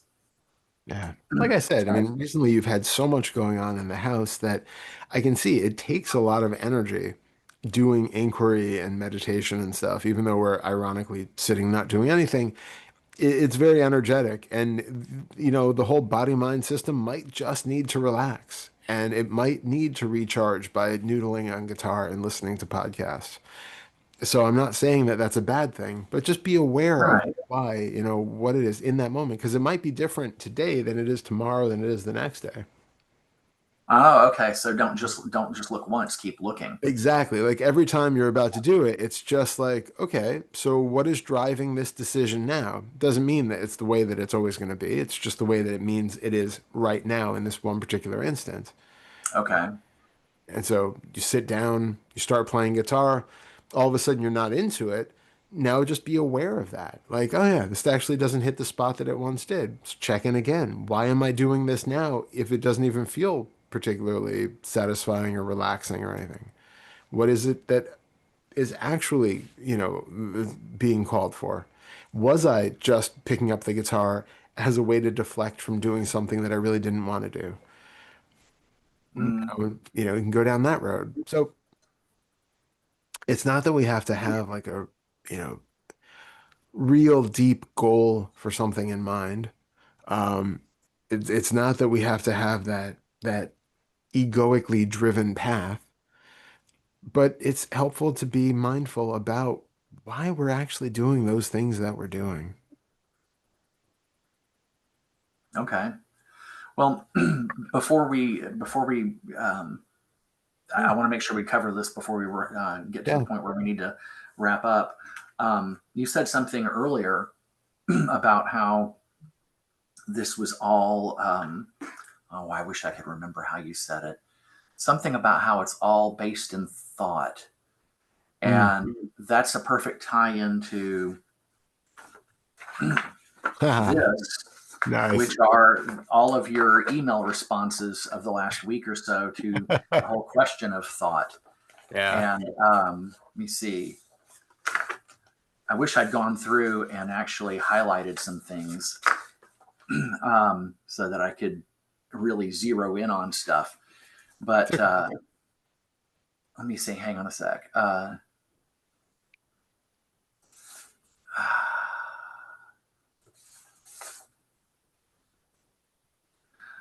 it'd be nice to be able to kind of present it all in one simple little package. But okay, I tell you what, I'm probably not going to be able to go through all of it bit by bit, but I'll start with the first thing you said back to me, Yeah. um, because I think that's that's one of two or three things where that's sort of the crux of it. Um, you said at first you might notice that the thoughts buzz by quickly before you can dissolve into them, but once you get used to this, you don't need to do it for long before the effects can be felt. Eventually, it will Mhm. become almost like just a recognition that the thought is there in its rawest form, and then poof, the spell is broken. Yeah. Okay, so there's actually a lot there. Yeah. Um, for one thing, the idea of dissolving into them. Mm. Um, this is probably very much a Darrell hangup where I get stuck on certain words, but Yeah, I get that. that really was unclear to me. Dissolving into the thoughts. What does that really mean? Yeah, super good question. It is maybe a bit of a imprecise shorthand way of saying it. So Okay. if you if you're sitting here right now and you feel a sensation in the body or you have a thought, I think it's easier to demonstrate the idea first when we work with physical sensations because they tend to last a Okay. bit longer, right? Right. So if you feel a sensation like your butt on the chair, your feet on the floor, your hands on your lap, whatever it is that you can get a sense for, and you just feel that, does it feel like there is a recognizer, a witnesser, a feeler, something separate from the sensation itself? Yes. Like it's being felt from a distance by something else, right? Even though it's a very close distance, yes, it's Hmm. there. Yep. So when I say dissolving into it, it's it's actually a little bit backwards. What we're really doing is allowing the full attention to go so deeply into that sensation that that illusory experience of being the feeler, watcher, recognizer, knower who's a part itself kind of dissolves. That's not a real thing, right? There Hmm. isn't that real self who's in there feeling it from a distance, but that effectively dissolves. And one way that people tend to feel like it, because like if you feel your feet on the floor, it generally feels like that sensation is happening, 4 or 5 feet away from where it's being viewed. Right. Some of that is because we actually see a mental image of the feet and this kind of Huh. sense of distance Yeah. happening in our visual space, right? Some of it has this feeling that I am somewhere located in the head, because that's where most people tend to feel it, at least in Western culture. Hmm. And there's a bundle of sensations up here around the eyes, behind the nose, up in the face, which is being related to the feelings in the feet. And there's this idea that I am up here, they are down there, and there's a sense of distance and relation that's being calculated that puts one in one location and the other sensation in the other location. The the problem is that we aren't really up in the head. That's just another bundle of sensations which is being taken to be my location as opposed to the location of the sensation of the feet against the floor. It's a rather arbitrary distinction, but it's one that we get used to making because we have so much sensory activity happening in the face and in the head. And, the visual field is centered there into the eyes, and the auditory field is centered around the ears. Everything seems to be coming into that space. So it gives us this refined location. And then we have the idea that the brain is there. So, of course, that's contributing to it. All of this is happening, and it's all in this one box of a head. But that's not really where you are. That's just one place that has been prioritized as a location of enormous amount of sensory input and sensation. So what we're doing effectively is devaluing the priority of that sensation bundle and instead prioritizing the sensations that are happening elsewhere in the body. So we Okay. feel the sensation of the feet against the floor. That takes more and more priority, takes more and more precedence in this moment. So that sensation actually might start to feel like it's getting bigger and bigger or closer and closer. And it might be hard to tell whether you are going towards that sensation or whether that sensation is coming towards you.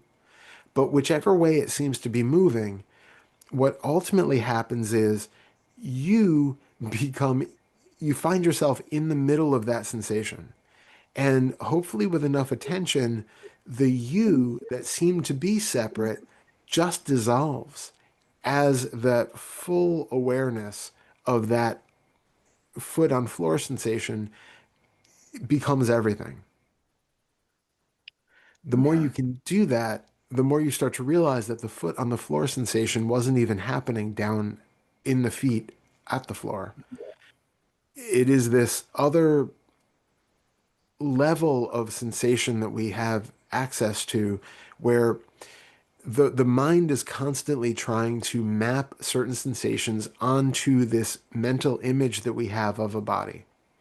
It has an idea of a map that each thing has to be associated with so that we know if there's an itch on the bottom of the foot, where to reach a hand down to scratch. It's not helpful if we have an itch on the bottom of the foot and instead we reach up and scratch our earlobe. So there's a relative reality to the mapping of the body and the way that sensations show up in correlation to that, but there's also a difference in how we can actually experience that subjectively. So what we're Hmm. doing is playing with that interpretation of it and sort of breaking a little bit of the mind's map that it's created and saying, okay, this is not the only way that this body can be experienced. So as we do that, the real value there is not so that we stop being able to realize that, I have a nail stuck in my foot. Like that's still useful to know. It's so that that false sense of being located in this one very particular area of the head starts to basically disappear. That breaks down because that is no longer being prioritized. I don't feel like I am centered here anymore. I start to realize that that sense of prioritization or localization of being can actually be in any sensory field in the body or any part region of the body that can become just as loud, just as big, just as central to the experience as that sensation up in the face. We can still experience the sensation in the head while we're experiencing being in the middle of the feet on the floor, but it's still there, but it's no longer where I am. It's no longer my location, the seat of, consciousness or whatever it is. It's starting to dissolve that experience. So we can practice first with these sensations, which are much longer lived than thoughts. But then once we get used to doing this kind of practice with sensations, then we can try it with other thoughts. So we can turn to visual thoughts where we, intentionally hold an object in mind, like picturing a red house on a hill. You hold that and then notice again, does it feel like you are at some sort of a distance from that thought of the red house on the hill? Mm. And Yeah. so, good. And so instead of putting all of the attention on here I am in this little Cartesian theater looking at this screen that has a red house on a hill, you place full attention on the image itself of the red house on the hill until that feeling of self that seemed to be the separate watcher becomes deprioritized. That starts to just disband and dissolve into whatever because it was never really there. It was a relational experience that was being pulled online. It's a habitual sort of way of being with thoughts and sensations, and it's not inherent to the experience. So we put full attention on on the visual image itself, and let that be the object of meditation that is so prevalent that that sense of being the watcher falls away. And we can practice it with the auditory experience. So, like, you can say, the alphabet over and over and over in your mind. Or if you want something really um, uh,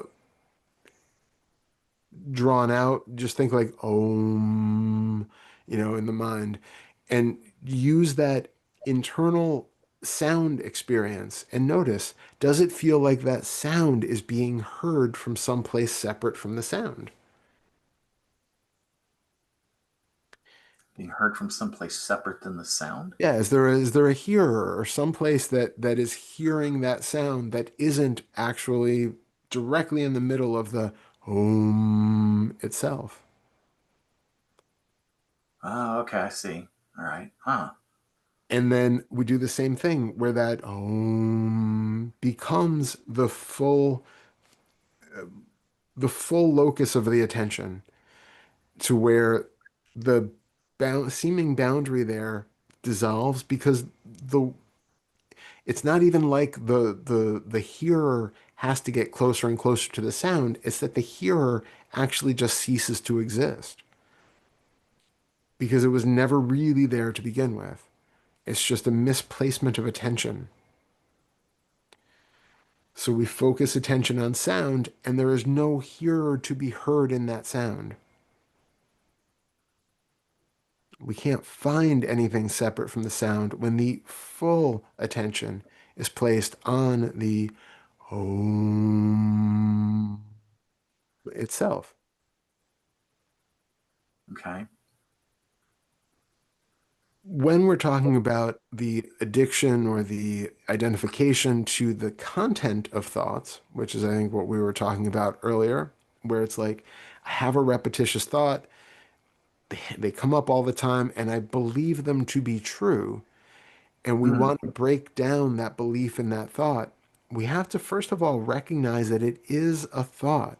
So there's a moment of that detached separation from whatever the thought seems to be, because we have to be really aware that my thoughts are not me. They are not even my thoughts. They are thoughts. No matter how personal it seems to be, it is just a thought. It's like if we could walk around hearing everybody's thoughts at the same time, we wouldn't feel as personally related to everybody else's thoughts that we hear as we do to the ones that we hear in our heads over and over again mm, all day. It feels like it's in my voice. It feels like it's saying things the way I would say it out loud. It feels like it believes all the same things that I believe, and it's always right, oddly enough. We have this identification with the content of the thoughts because it feels like it's me who is doing the thinking. And we really need to break down that conviction, mm. because what could that possibly even mean? Right? We do all those practices of trying to find out whether I know what my next thought is going to be, whether I know what my next word is going to be. And no matter how much we practice that, we recognize that we don't. They happen spontaneously. They just flow out. Thoughts happen, especially when we don't want them to happen. I mean, anybody who has spent more than 5 minutes on a meditation cushion trying to meditate recognizes how autonomous thoughts are. If, if they were really our thoughts, we could say, okay, for the next hour, I'm turning off all thoughts. Great. If, Right. if they were really our thoughts, we could say, you know what, that whole train of thinking about me being the bad guy has been so disruptive in my life, I'm never going to have that thought again. And it would just never show up again. But we can't, because they're not our thoughts. We don't have control over them. Not in that Right. way. We don't choose them. They spontaneously arise. In fact, the idea, I mean, down a bit of a rabbit hole there, but even the idea of I would like to have a thought, or excuse me, I would like to have thoughts turn off for the next hour, is itself another thought. Right? I would like to never have this series of thoughts again, is itself another thought. Everything that we think is a thought. everything that we experience is a thought. And this can lead us down a very steep and open rabbit hole. But before we go down that, full spectrum of emptiness, recognizing that because we don't create those thoughts, there is this first experience we can have of sort of detachment from them, right? It's kind of the first step of like basic dualistic mindfulness meditation is to recognize that thoughts are going on and I am not that thought. I'm not exactly sure what I am, but I'm not that thought. I'm not saying these words in my head. I'm not creating these images. They're not talking about me specifically. It's just like having this TV and radio and all this stuff going on all at the same time in the mental space. And it's not really personal in any way. So the first thing is really having that kind of distinction is incredibly helpful. Then we can recognize, are there certain thoughts that still feel sticky and identified? And then we can become more and more aware as we do all of the work that we've been doing that those beliefs are not about somebody that's real. Those beliefs are not based off of something that is true.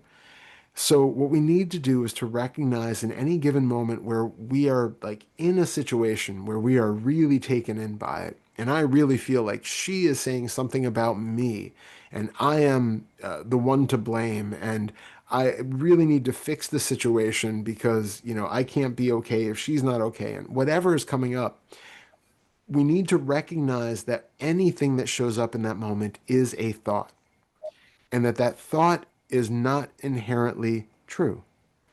Just because it shows up doesn't mean it's real. It doesn't mean it's talking about me. It doesn't mean that it's related to anything personal. And so having that recognition that this is a thought, what I was talking about in that line is to first of all notice, is this thought an auditory thought? Am I literally hearing my voice in my head that is saying something about the situation? Oh, here I go again. I'm always screwing things up, whatever it is. Oh, I need to fix this or else. If there's self-talk, recognize that this is just an auditory thought. Step back from it so that you're hearing the content, excuse me, the context of it, the just auditory sound of voice in the head, irrespective of the content of the words, right? The content in that case doesn't matter. You're just noticing that you're hearing a voice in the mind. It could be a completely detached somebody else's voice. It doesn't matter. If it happens to have a voice that you associate with you, that's only by coincidence. It doesn't mean it's actually your voice. It's just a sound in the mind. So putting the attention on just that will start to devalue the content of that thought. Notice if you're having mental images where you're seeing some future, everything has gone off the rails and now you're homeless and whatever, or whatever the worst case scenario is, or even, images of yourself when you were a kid and that's being flashed up all of a sudden to relate that, see, this is just like it was then.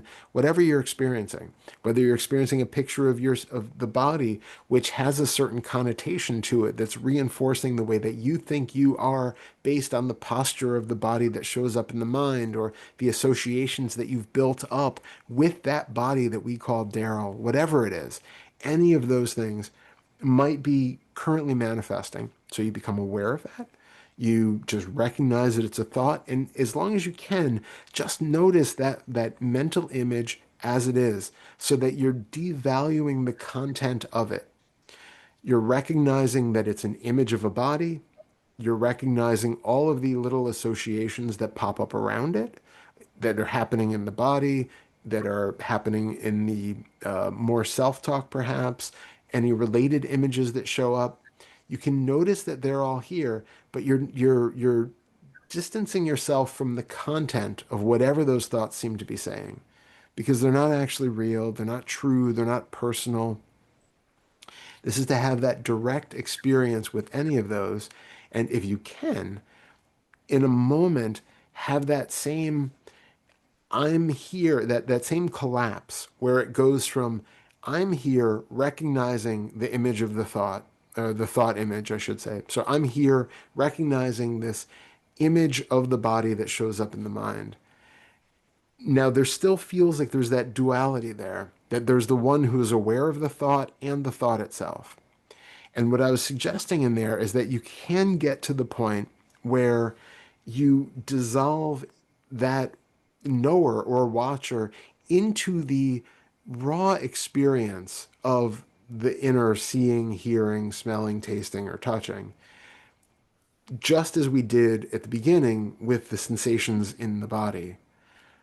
So you are going with so much attention on the thought itself that that artificial secondary self that has been useful in the early days of like dualistic meditation and mindfulness meditation, that is no longer necessary at that point.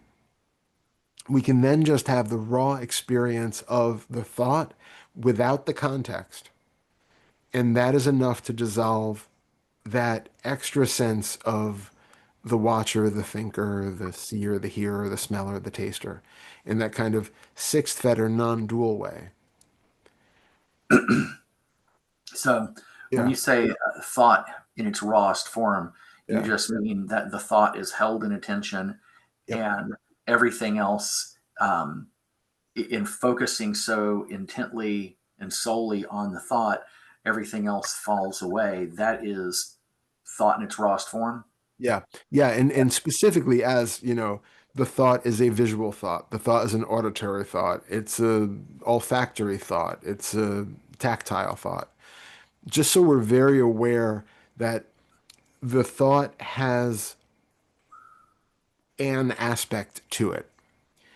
They might be more complicated because you might have like, say if you close your eyes and picture yourself in a dialogue with somebody, you can maybe see your mouth moving. You can, or if you're in first person, you see their mouth moving. You might hear their voice. You might hear your voice, but you can break that apart into there is a level of visual image, which is itself a thought, and there is a level of auditory experience of hearing the dialogue, which itself another thought. And those two are not really one thing. They're basically on their own tracks, and for this level of working with this, we could say that each Hmm. of them appears kind of as a separate track. The auditory and the visual. The auditory and the visual. Yeah, I think when we first start working with this stuff, it's really helpful to think of like like if you were editing a movie in a movie editor, you have like, the visual tracks are on one line, you have auditory tracks on another line. If we could, we Okay. would have the olfactory track on a line below that and the tactile track on a line below that. So we can get used to, okay, I'm seeing this aspect of a thought that is happening in the visual tract. I am hearing my dialogue that's happening in the auditory tract. And we can kind of isolate them out in the way where you could mute one and solo the other and that sort of thing. And Okay. being able to separate our thoughts into those components at first is really, really useful. Hmm. There will be a period where we also put it all back together and realize that there are no tracks and there's no difference, but that's not, relevant at what with what we're talking about. This is where it's useful to break it down so that we can be it makes it more manageable, I think is how is I think the way to put it, because we're then intently focused just on one aspect of the sensation. Okay. Probably still going to notice other things. Even if we're really focused on just the visual aspect of a red house on a hill, you're still going to hear stuff in the room. You might still hear your own voice chirping around, saying other things. You're still going to feel sensations in the body. But we want the focus of the attention, the majority of that spotlight of attention on the visual field. And other stuff may dim, see, but it doesn't mean that it's all going to completely go away. But we want to get used to really being able to highlight that attention on one specific aspect of the sense field at a time. But don't get hung up on if it's not done with absolute perfection. Not at all. No, no, no, Okay. no, no. It's a very new skill that we're employing in terms of kind of breaking things down. And ultimately, we want to do this both ways. We want to do this both with the thoughts, which for most people, especially when they start off with this work, a lot of people don't even realize that they're thinking, or they don't realize that those thoughts are made up of sort of discriminate senses, that we can actually break apart and be like, oh, okay, I'm actually hearing a voice in my head. Oh, I'm hearing a memory of the song that I heard, on the radio yesterday. Like really being aware of exactly how they show up is one very important step. But we can also do the same thing with our external experience of the real world, where we start to take apart that because again, it's exactly the same thing. Most of us go through life really feeling like all of this is the real world. And of course, I'm hearing and seeing and feeling and smelling and tasting and touching it all at the same time because it's all the real world and this is everything. It's one unified experience, except we don't really feel it that way. So, two questions. One is, in working with this practice, eventually at some point in time, it's going to change the relationship to thought and the experience of thought. And at that point, or somewhere there about that point, it seems like that would help to um, really kind of nail in or nail down the things that I'm not quite getting with regards to Fetter 4 and 5 with, Mm. um, oh, that's just a thought to go and Yeah. have food that I don't, I'm not hungry. I'm just Yeah. eating just to eat. And there's Yeah. that thought that's, wow, that would be good. That would help to really finally get underneath those thoughts that put into action Yeah. things that there's really no need for them. They don't really serve a purpose. Yeah. Okay. Absolutely. These What we're doing with this is especially the aspect of removing the content from the thought or removing the importance of the content of the thought from the raw experience of I'm seeing, there's seeing, there's smelling, tasting, touching, and hearing, regardless of what we are seeing, smelling, touching, tasting, or hearing, when we can just be with that raw sensory information that doesn't have a content to it in that regard. Like in other words, let me make it specific. So if you have the thought that a candy bar would be delicious right now, Mhm. the content of that thought is that there is such a thing as a candy bar, that you know what a candy bar is, and Mhm. that if you took that candy bar and put it in your mouth, it would cause some sensation, which you would experience, which would be considered delicious. And we have to Mhm. know what the concept delicious is, which is Right. itself a really interesting thing to investigate. What is even the experience of something being delicious? It's a whole other, treasure trove of experience there to investigate. What does it mean for something to be delicious?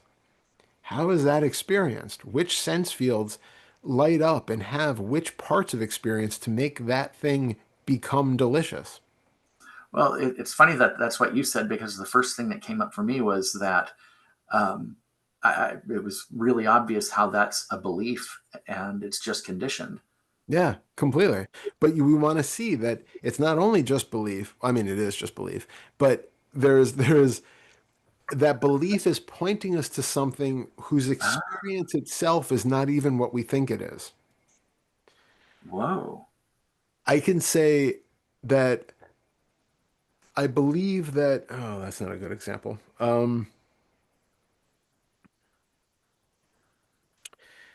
I believe that the Beatles made really good music, right? Okay.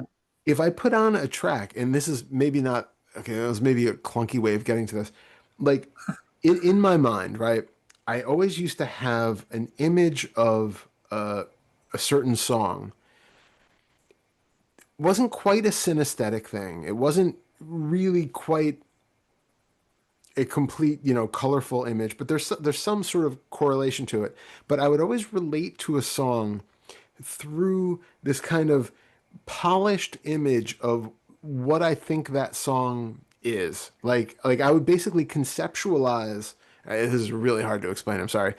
I would Mhm. kind of get it like, okay, say like Come Together, right?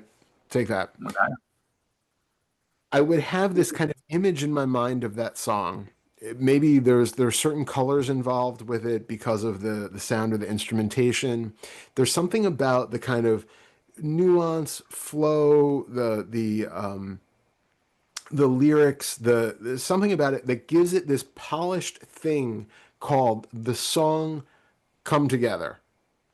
And that has like a life thought of its own.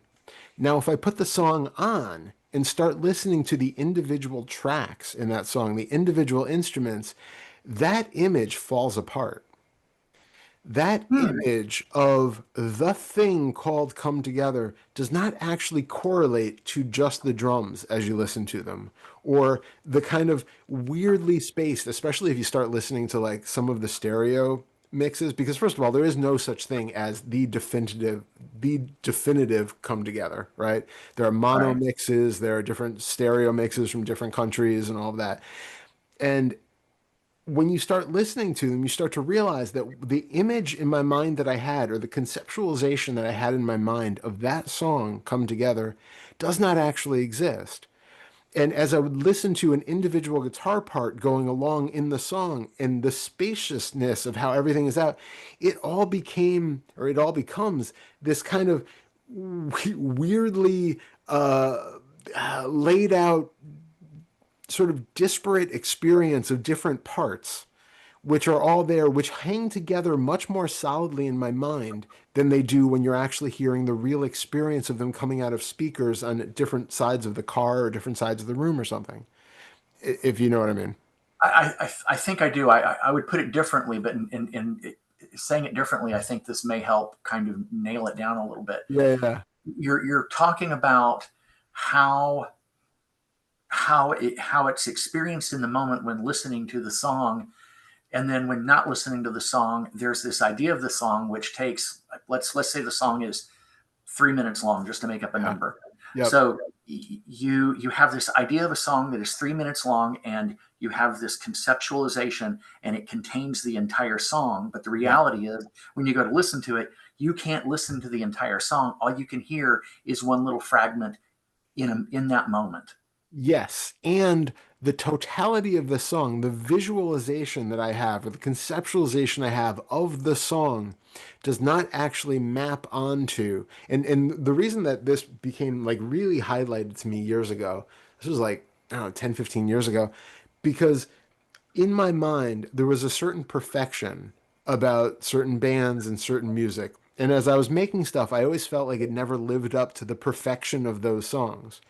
And then Mm. when I started listening objectively to it, objectively, but listen to it like without that label of, oh, this is the perfect classic whatever song, all of a sudden I heard it for its disparate parts that were, oh, yeah, there's a guitar part over there, a guitar part over there, a drum part here.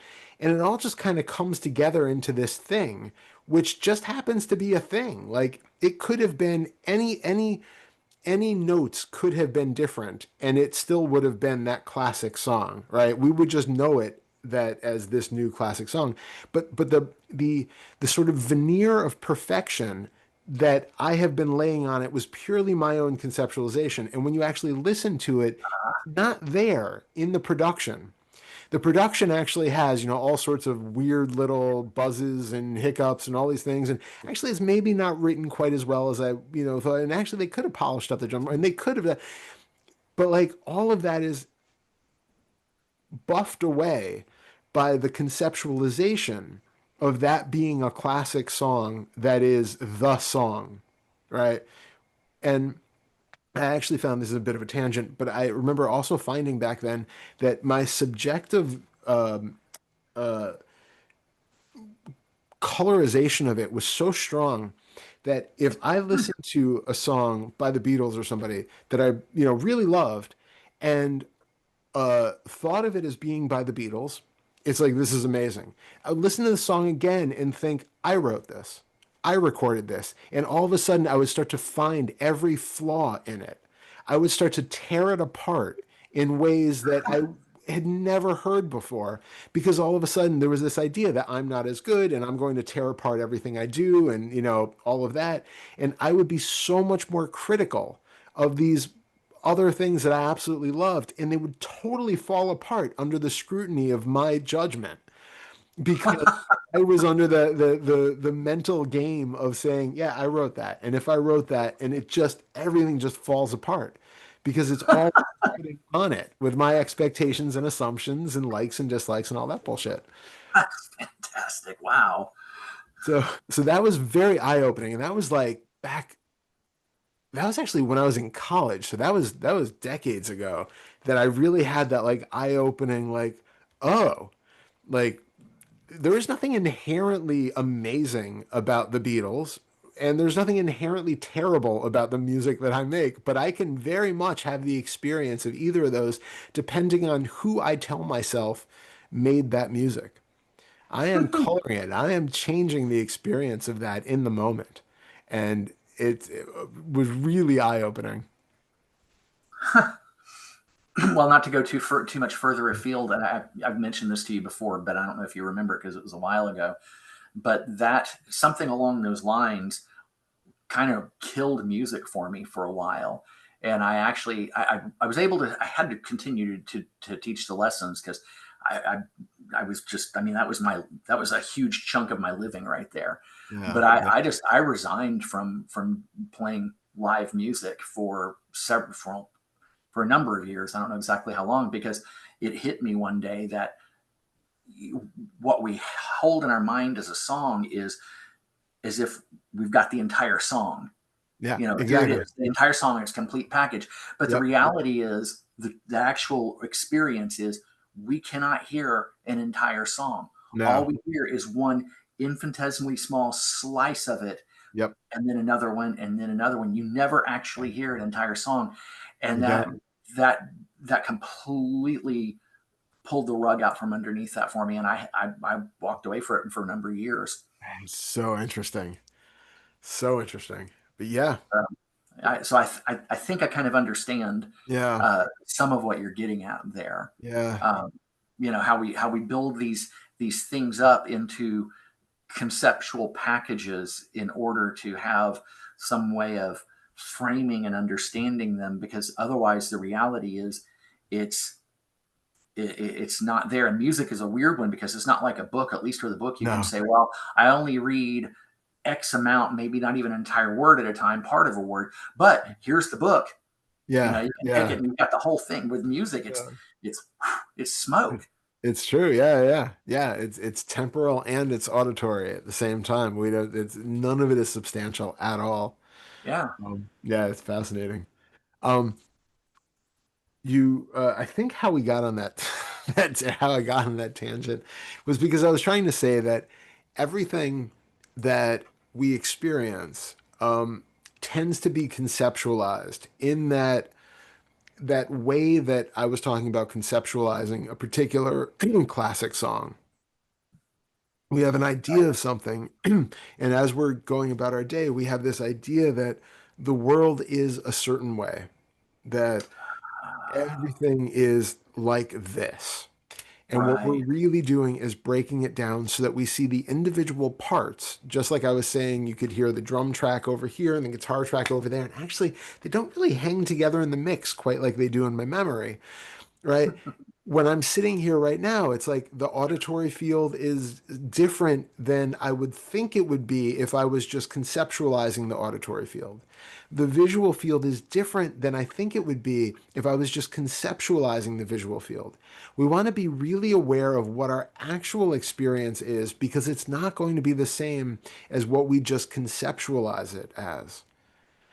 And in that, there is so much breaking down of our worldly assumptions.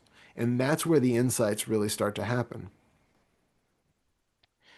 It's not something that we get some level of information that suddenly gets beamed to us from the satellites above.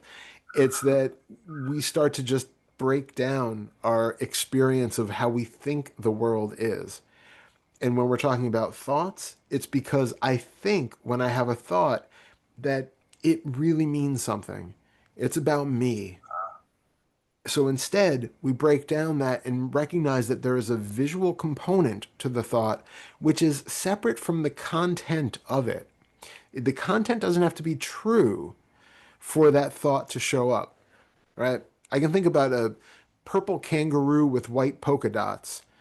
I guarantee you that does not actually exist anywhere in Australia, but I can think of it. It doesn't mean it's real. It doesn't mean I need to go get one or find one or even paint one. It's just an image that spontaneously arises in the mind. But the thought that I need a candy bar, because that's going to be delicious, that has its own life because it's like, oh, I know what candy bars are. Oh, yeah, that does actually sound pretty good. And then there's a whole life in that. So we want to be clear when we hear that. Sorry, it just I forgot to say this before. When we hear that, we hear the sound of we have to take out the content of those words and just take it to the so it's basically like, Charlie Brown's adults. Like no content, just sound. Sorry, I see. you were Yeah, saying. that makes sense. Well, the other thing I wanted add to that, because I want to make sure that I'm not putting something in there that's not correct. But it seems to me that the other thing that's giving that some life is that we think about it and we think about how enjoyable or pleasurable it will be once we actually take a bite. That there's this, not just in the mouth but in the body, there's this bodily reaction, Yeah, and that bodily reaction seems to give this really strong sense of verisimilitude to it, yeah, yeah. and possibly even reification. Yeah, absolutely. Which is exactly why I want you to also notice that those sensations that show up in the body do not Mhm. do anything. That's what I mean when I say they don't actually connect to the candy bar, nor do they actually connect to you having to stand up and go to the kitchen to get one. This is a sensation in the body which is as devoid of content as the is, and as We're the just the image of a purple kangaroo. so what was the word you used? That they're it wasn't meaningless, I don't think. Devoid of content. Yeah, devoid of content. So the content is an overlay that we put on there. Exactly. Yeah. Okay. It is just buzzing, fluttering, tension, something. That in itself has no meaning. There is no content to that. It could be the same if you were having a heart attack. It could be the same if you went for a run. It could be the same if you just did push-ups. It could be the same if any number of other biological processes were happening. The actual sensation of sensation there is not calling for something to happen. It's just sensation in a body. What we do with that, what we assume that to mean, and what thoughts get attributed to that or associated with it, that is where we start to build up that whole idea of craving and aversion and having to go get the thing or having to sit here and willpower my way through not getting the candy bar and all of that stuff. None of that is inherently real in the contentless experience of all of these different senses. Well, with that in mind, going back to something you said earlier, as you're talking about this, and there are thoughts about working with this and cultivating this practice, you know what comes up? You're starting to feel a little bit of fear. Ah, Now, I nice. don't know if that's there all the time. I'm going to Yep. start noticing. I'm going to start paying attention. But Excellent. I can't help but wonder if that's not happening more often than I have been aware of. And Again, the thought that came with that, here's the funny thing, is the thought that came with that was, shit's getting real. yep. There you go. And it's funny because that's not a quote Darrell thought, but that's the thought that came up with it. There you go. See, that's amazing. So it's exactly why I say to live that mindful, examined life, because Mm-hmm. these sorts of little micro emotional states are constantly driving our behavior from one place to another. Uh, And we really want to be aware of those little micro states okay. because they don't this is where it's one of those it's like it sounds like a contradiction. So Okay. on one hand, we're being automatically driven by all of these states, right? Um, if we're very prone to having a lot of the kind of fear and anxiety feelings come up, even if they're not really long standing, we tend to become kind of aversive to the point where like I was where I would get panic attacks or became agoraphobic. Like it was like these things were there and they were so prevalent so much that it just led to this cloistered way of being where I just am trying to avoid anything that could possibly trigger it, which is impossible. So they would just start to get triggered, at home. Like it doesn't matter what you Mm-hmm. do. In these can be much more subtle than that, but the idea is that they are constantly driving our behavior. Where I said there's some contradiction here is that it makes it sound like we can do something which is not being sort of automatic behavior, which ultimately isn't really true. But in this kind of level of talking, it's helpful to think about that you can at that Right. point. It's helpful to kind of have that at least temporary distinction that I can either be completely subconsciously driven by my fears and aversions and all the things that I'm trying to keep from feeling or experiencing, and instead do all the things which seem to be safer or less, less challenging. Right. Or we can kind of go, challenge those things, become more aware of it, be more mindful. And in that mindfulness, we don't have to like force ourselves into doing things that are uncomfortable. We don't want to do that either. It's just recognizing, okay, there's a feeling of fear that comes up with that. All right, can I be with that? Also, is that justified? When you have the thought of the fear thought about doing a practice and shit getting real, do you have that feeling that like there's real danger here? Like, I might go crazy. I might die. Is there some sort of thing with that? And then again, you can we don't want to just blast our way through any of this. So it's like it's okay. You can feel it, recognize the trepidation that's there, breathe, allow it, and then see if it's comfortable to move on. Otherwise, it might take some baby steps to kind of get yourself there, and that's also okay. Well, and Um, it's, yeah. sorry, I didn't mean to cut you off. No, no, no, no, it's fine.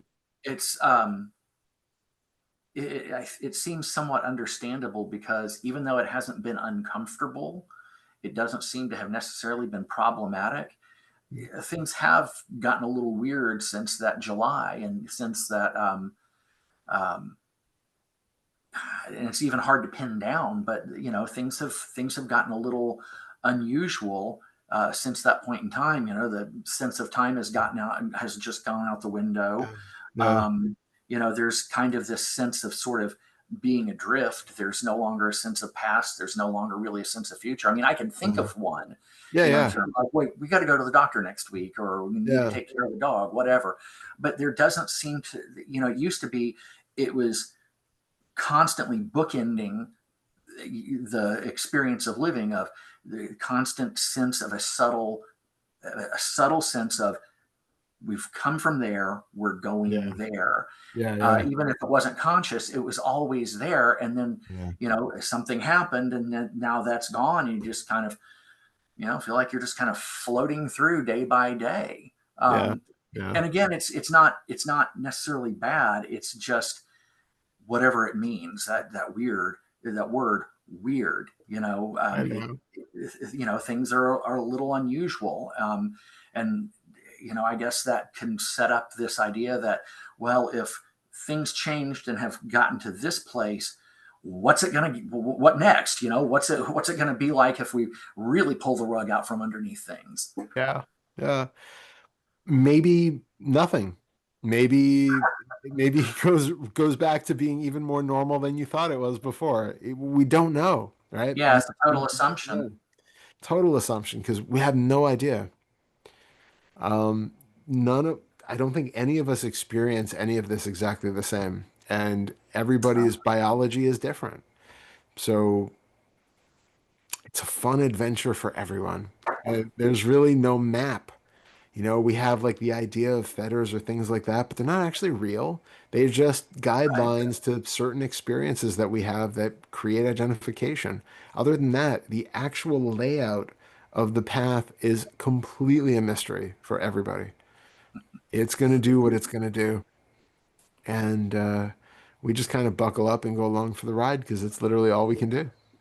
Well, and I'm wondering if it's not a good idea to, or if it would be helpful to also remember to stay focused on, um, the things that have come from this that have been beneficial, because there are all these things that have happened with Tuesday and all these things that have happened with Susanna and other stuff in life that, if it gets a foothold, it's not a big deal. There Yeah. might be a Yeah. reaction for a brief period of time, and then it goes away.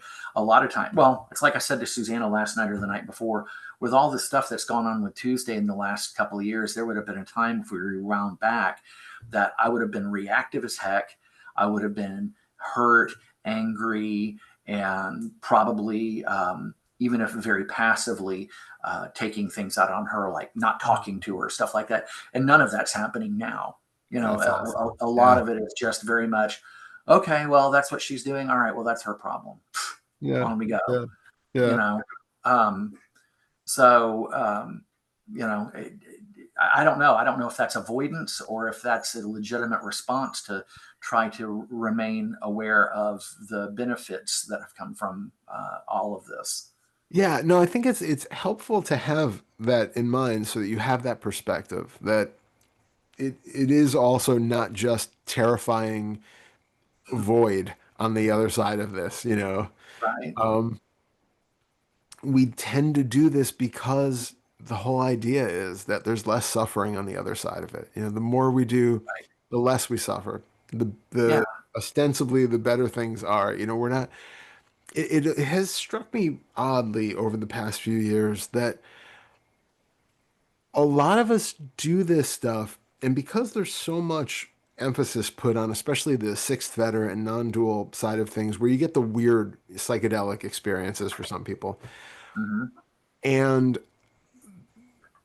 when you hear people talk about stuff, there can often be a sense of coveting and a sense of Hmm. um, sort of prizing and valuing of aspects of experience which are debilitating, at best, right? Like the talk about needing to have only two-dimensional vision and the sense of time very much does get disrupted for a lot of people, so that it is normal. But we talk about these things like they are badges earned. My vision is 2D now. Yes, I can't distinguish. I can't distinguish whether the bus is ahead of me or touching me or whatever. Like that the whole thing of like I need an alarm to tell what time it is, and that the idea that like the less of me there is, the more sort of aids I need in my life to survive and become a functional human being. When you hear people talk about it, there tends to be this like feeling of like, yes, the less functional I am, the more evolved I am. And I think this is the wrong way to be looking at all of this. Yeah, you're right. Right? And Yeah. so we should acknowledge that as we're playing with this stuff, some aberrations of perception do absolutely happen. Whether they're permanent or not depends on the person and depends on all sorts of other factors. The question of whether you actually want them to be permanent should also come to mind because a lot of them are quite debilitating if they really are fully the way that we talk about them and the way that, you know, Huh. there are aspects of the way that people describe experience, which if they are really experiencing it the way that they're talking about it, is deeply debilitating.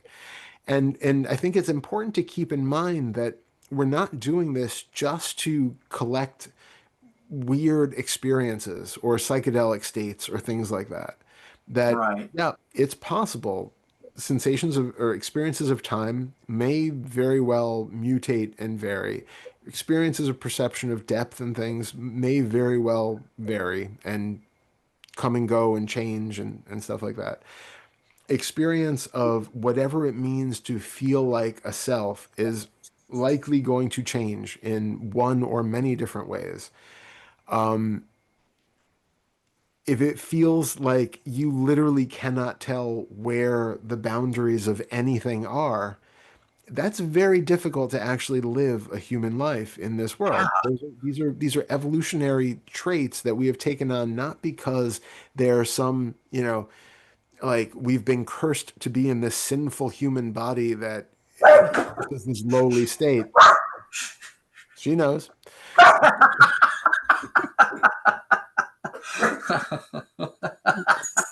It's much better to be born in the amazing doggy body. Um, You.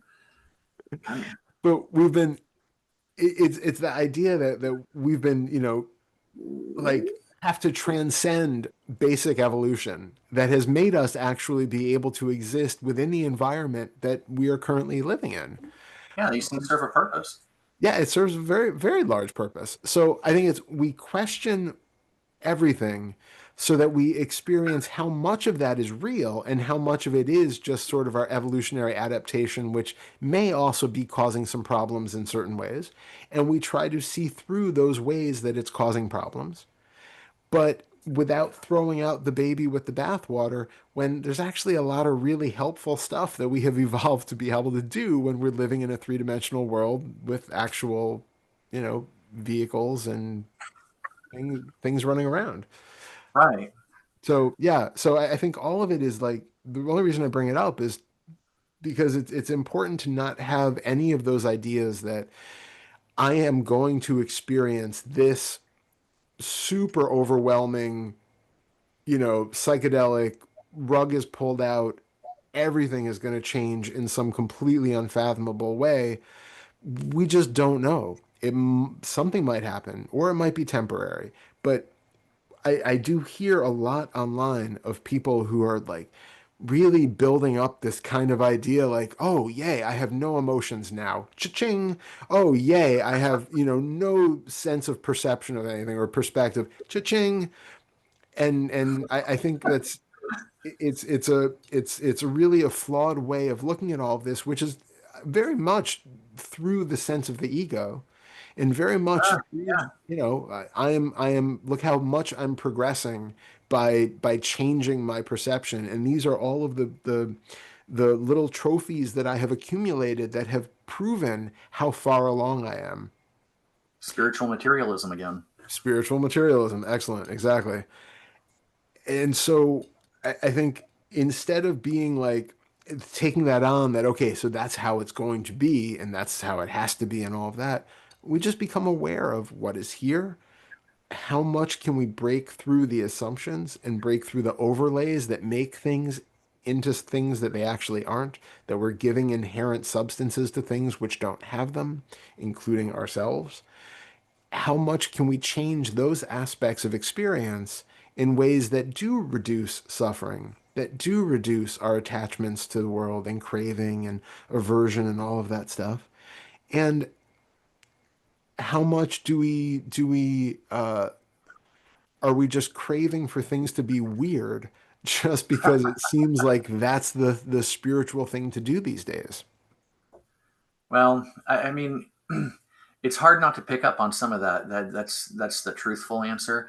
Yet at Yeah, the same time, this whole thing, and it was born out of and has been driven in the main by um, having had enough misery and unhappiness and suffering, whatever. yeah, I mean, that's really what initiated it, and that's still what drives it. And I think this is kind of nice that this is the way it's turned out. Is that for me, it was never just about me. It was okay. I don't want to suffer. It started yeah, there with, but then I was already seeing how I affected other people. That was something that had already been made really clear to me, and yeah, so kind of built into that was this um, not only just minimizing or doing away with my own suffering, but making sure that I was also doing that for the suffering of others, especially with regards to how I might be responsible for that. yeah, And that's still, these other things have popped up, and I'll be honest with you, it's not so much that I'm proud of them or that I feel like there's some sort of prize, but they and I see it's mistaken, but they've functioned as kind of a barometer. But yeah. they're not now. Now I'm glad we had this conversation because it was never realized the assumption that they're really not an accurate barometer because, like you said, you don't know what's going to happen. I mean, if you'd asked me 2 years ago, prior to all of that, do you think that it's going to do a number on your sense of time? I'm like, I don't know, maybe, Exactly. probably not. I can't see why it would, but here we are. I think, from a sort of materialist view of things, I think, I mean, we see a lot in the brain where certain regions that are known to apparently create the sense of self also create our perception of time. And Mm, it creates a lot of, there's a lot of crossover between the things that people experience with sense of distance and spatiality and time and perspective and self and all that. They tend to be created by similar networks in the brain. And so, as some of those networks are downregulated or turned off, it tends to make sense that it's also going to affect the similar aspects of experience that are uh, entwined with those particular networks or that are associated with those networks. So, I suspect that there's some really sort of biological foundation to why people experience that sort of thing. yeah, But having a brain whose networks have been turned down in some way doesn't mean like I am spiritually evolved in some way. It's really where it brings us into that odd place that sort of in between state that I think we're in the whole spiritual world right now, where you have Shinzen and other people who are doing like active lab studies to see, can you just induce enlightened states in people by doing transmagnetic cranial trans transmagnetic cranial I can't remember the term. Uh I think stimulation was in there. yeah, yeah. So, magnetic stimulation of certain regions of the brain, can you induce enlightenment or at least enlightenment experiences through that? And I mean, it does seem like it is possible in whatever way.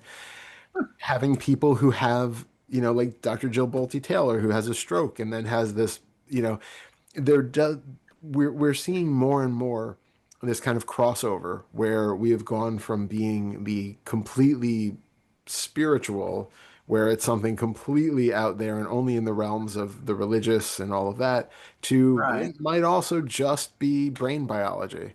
And it might be all chemical. It might be something that you can just turn off or down regulate certain networks of the brain and all of a sudden poof, you're a Buddha. We don't know at this point. We're in this really tantalizing mid-range where we don't know what how much of anything to believe, how much of anything is true and just partial. And so I Mhm. think it's important to investigate everything, but take it all with a copious handful of salt and Yeah. just, see where it leads each of us without expecting anything to turn out a specific way.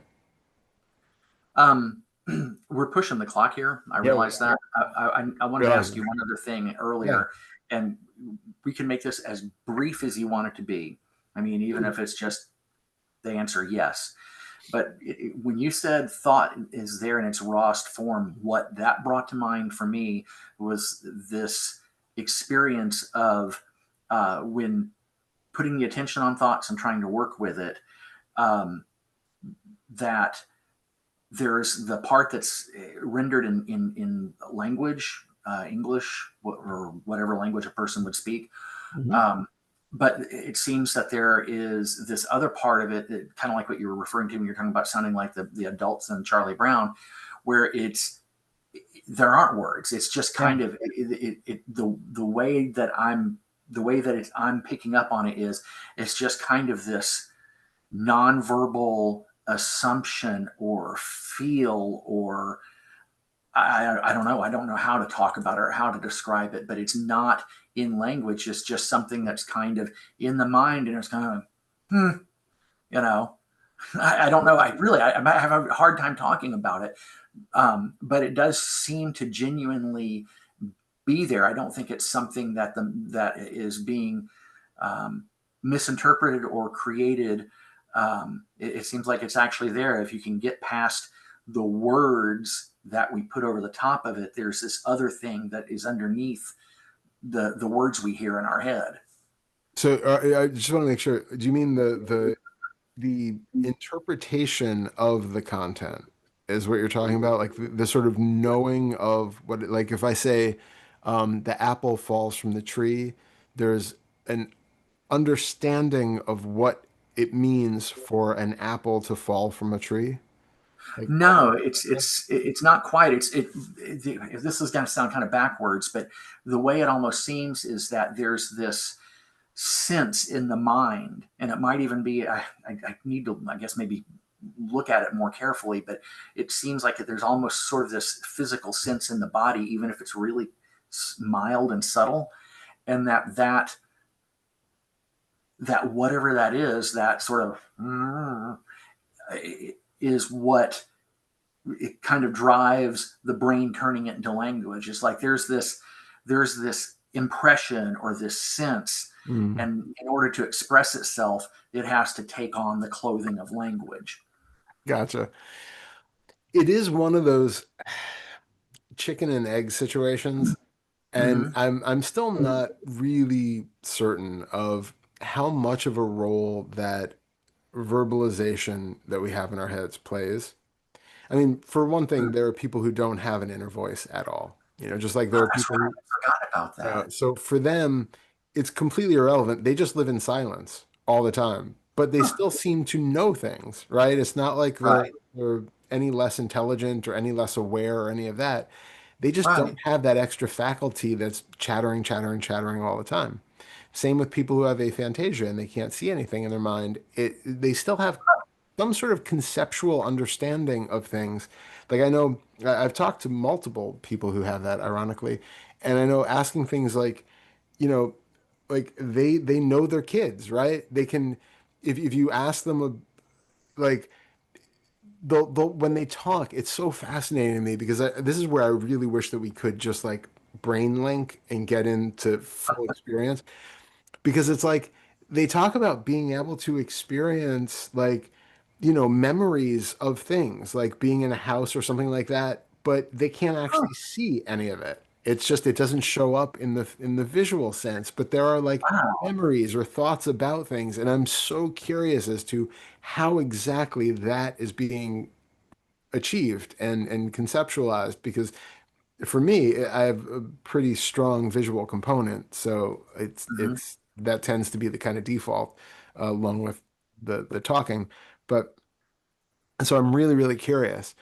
But that's the thing is, so I think cases like that show us that inner chatter is not necessary for anything. which makes me think it's more of a like a spandrel. It's something else that's just appearing that's really kind of not necessary, but it's like a byproduct of something, or maybe has some secondary use of its own that we're not really aware of. But I guess the question is, uh, can you find that you really don't know or understand something, or that it's, this is where it's really hard because it seems like sometimes the conscious mind doesn't know something until it hears itself say it. But it's still no, there's still whatever this is knows it because it is the thing that is saying it to begin with, right? Like if the conscious mind has the thought that all existence is empty of inherent nature, and you have never heard that stated before, and it's just this like spontaneous holy shit moment. If you had that, your subconscious still knew that to phrase those words in such a way that the conscious mind could understand it. So Right. there is still something in that mind body organism that completely knows whatever it is that it is saying in the mind that the conscious aspect is now becoming aware of.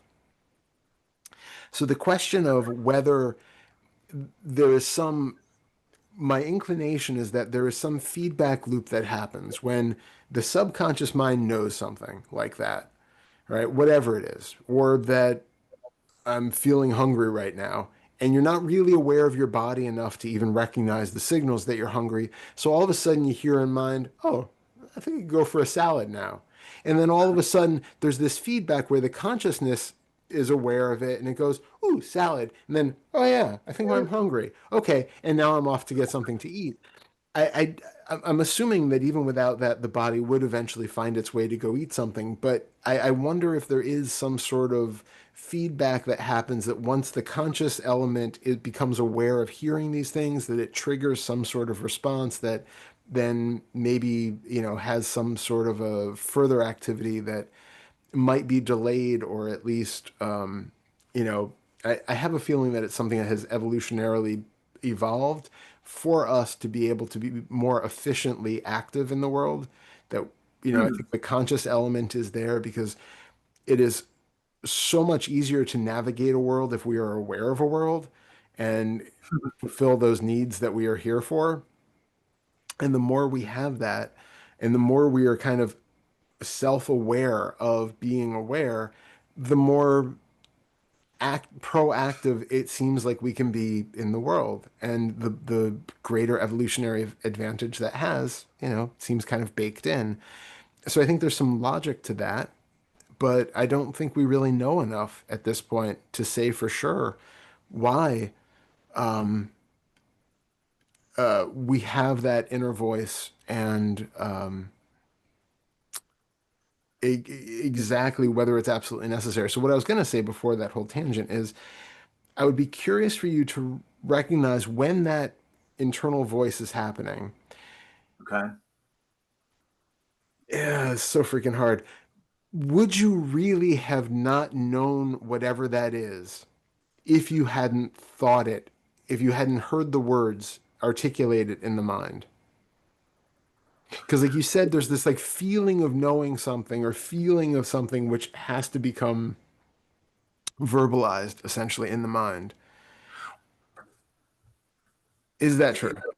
Another way to say it is that without the language, without the words, that that weird sense and that impression in the mind, um, it seems to have its own meaning. Yeah. I can kind of tune into what it means, and then putting the language over the top of it is really um, more for seems like purposes of communicating it to someone else. Maybe I think I don't know. I get that. Yeah. So this is really tricky territory. I would invite you to look at it in your experience of when you have that kind of feeling. Do you know what it is about until you hear it verbalized? Okay. All right. Right? Are you as clear on it as you think you are without it being verbalized as you are when it's then become verbalized? I'll And just have to start paying attention. yep. And is the need, I mean, I do get like occasionally there might be something where that feeling might for sure be there. Again, I suspect the subconscious knows the thing and it's like a way of kind of bringing it from the subconscious to the conscious understanding of whatever it is. It's like Uh, that intermediary level. But when you have those other thoughts, like, because that might happen sometimes, but if in your daily life you're just having a lot of inner chatter, or you're in situations where it's like, oh, you know, here we go again with whatever it is. There's some sort of, negative Darrell thought or something like that. Is is that verbalization necessary? Right? Feel what it feels like to have that negative Darrell thought. Notice the sensations in the body that seem to be contributing to the idea of it. Notice if there's any indication of it without the verbalization. And then if you take the wah wah wah wah wah wah wah wah wah sound that's just talking with I'm gonna have to let her out. Hang on. just like that sound actually. Go on. The UPS guy just came by, so everyone's gonna be really upset Of about course. that. Of course. But just like that sound, right? Wah, wah, wah, to them, maybe it has meaning. To us, it does not. It's just sound, sounds, and sound. If we can hear the voice in our head as dog barking, it's just rah, rah, rah, rah, rah, rah. Notice if while you're doing that, if it still feels like, sorry, like there's a feeling of knowing um, that, you really are wrong in this situation or whatever it is. We're trying to decouple that thought from the content of it so that we can use the thought itself, the sort of contentless thought, as basically as a meditation object, right? To dissolve the Okay. one who it's supposedly referring to or who is supposedly observing it. Um, it can be a really interesting thing though to notice if that uh, sense of being wrong or whatever it is in that situation feels like it goes deeper than the actual thought itself. Hmm. Well, all of this was to the point of trying to make sure I understood what you meant by thought in its rawest form, and you Yeah. just kind of touched on it again when you said decoupling um, thought from the content. I think was how you said Yep. it. Yeah. So when thought is decoupled from content, um, that content, the thought without the content is thought in its rawest form. How how do we recognize that? How do we know that that's what we're actually dealing with? Yeah. How can I say, okay, this is what he's asking me to put my attention on, rather than mistaking something else for that? It's a good question. It's just the sensory appearance of them.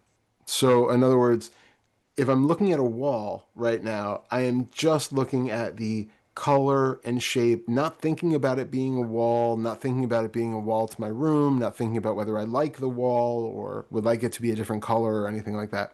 It's just absolute color and shape. That's it, right? It's just looking at the visual appearance of it. Yep. Keep going. I'm with you. That's okay. Hurry up. Come on. Come on. Come on. Come on. Come on. Come on. Jeez Louise. Oh my God. All right. So I'm just looking at the visual appearance of it, nothing else. When it comes to the internal mental image, it's the same thing. If the internal mental image is of me worrying about, having to go to the hospital next week to do something, that image is still just an image, right? The image that I see of me in a hospital bed waiting for a test result is just an image just the same as if I open my eyes and see an image out there. The content of it is that it's me sitting in a hospital gown in a hospital waiting for a test result that's going to determine whether I need surgery or a life and death operation or whatever, whatever the thing is, all of the issues that go with it, that's all the content.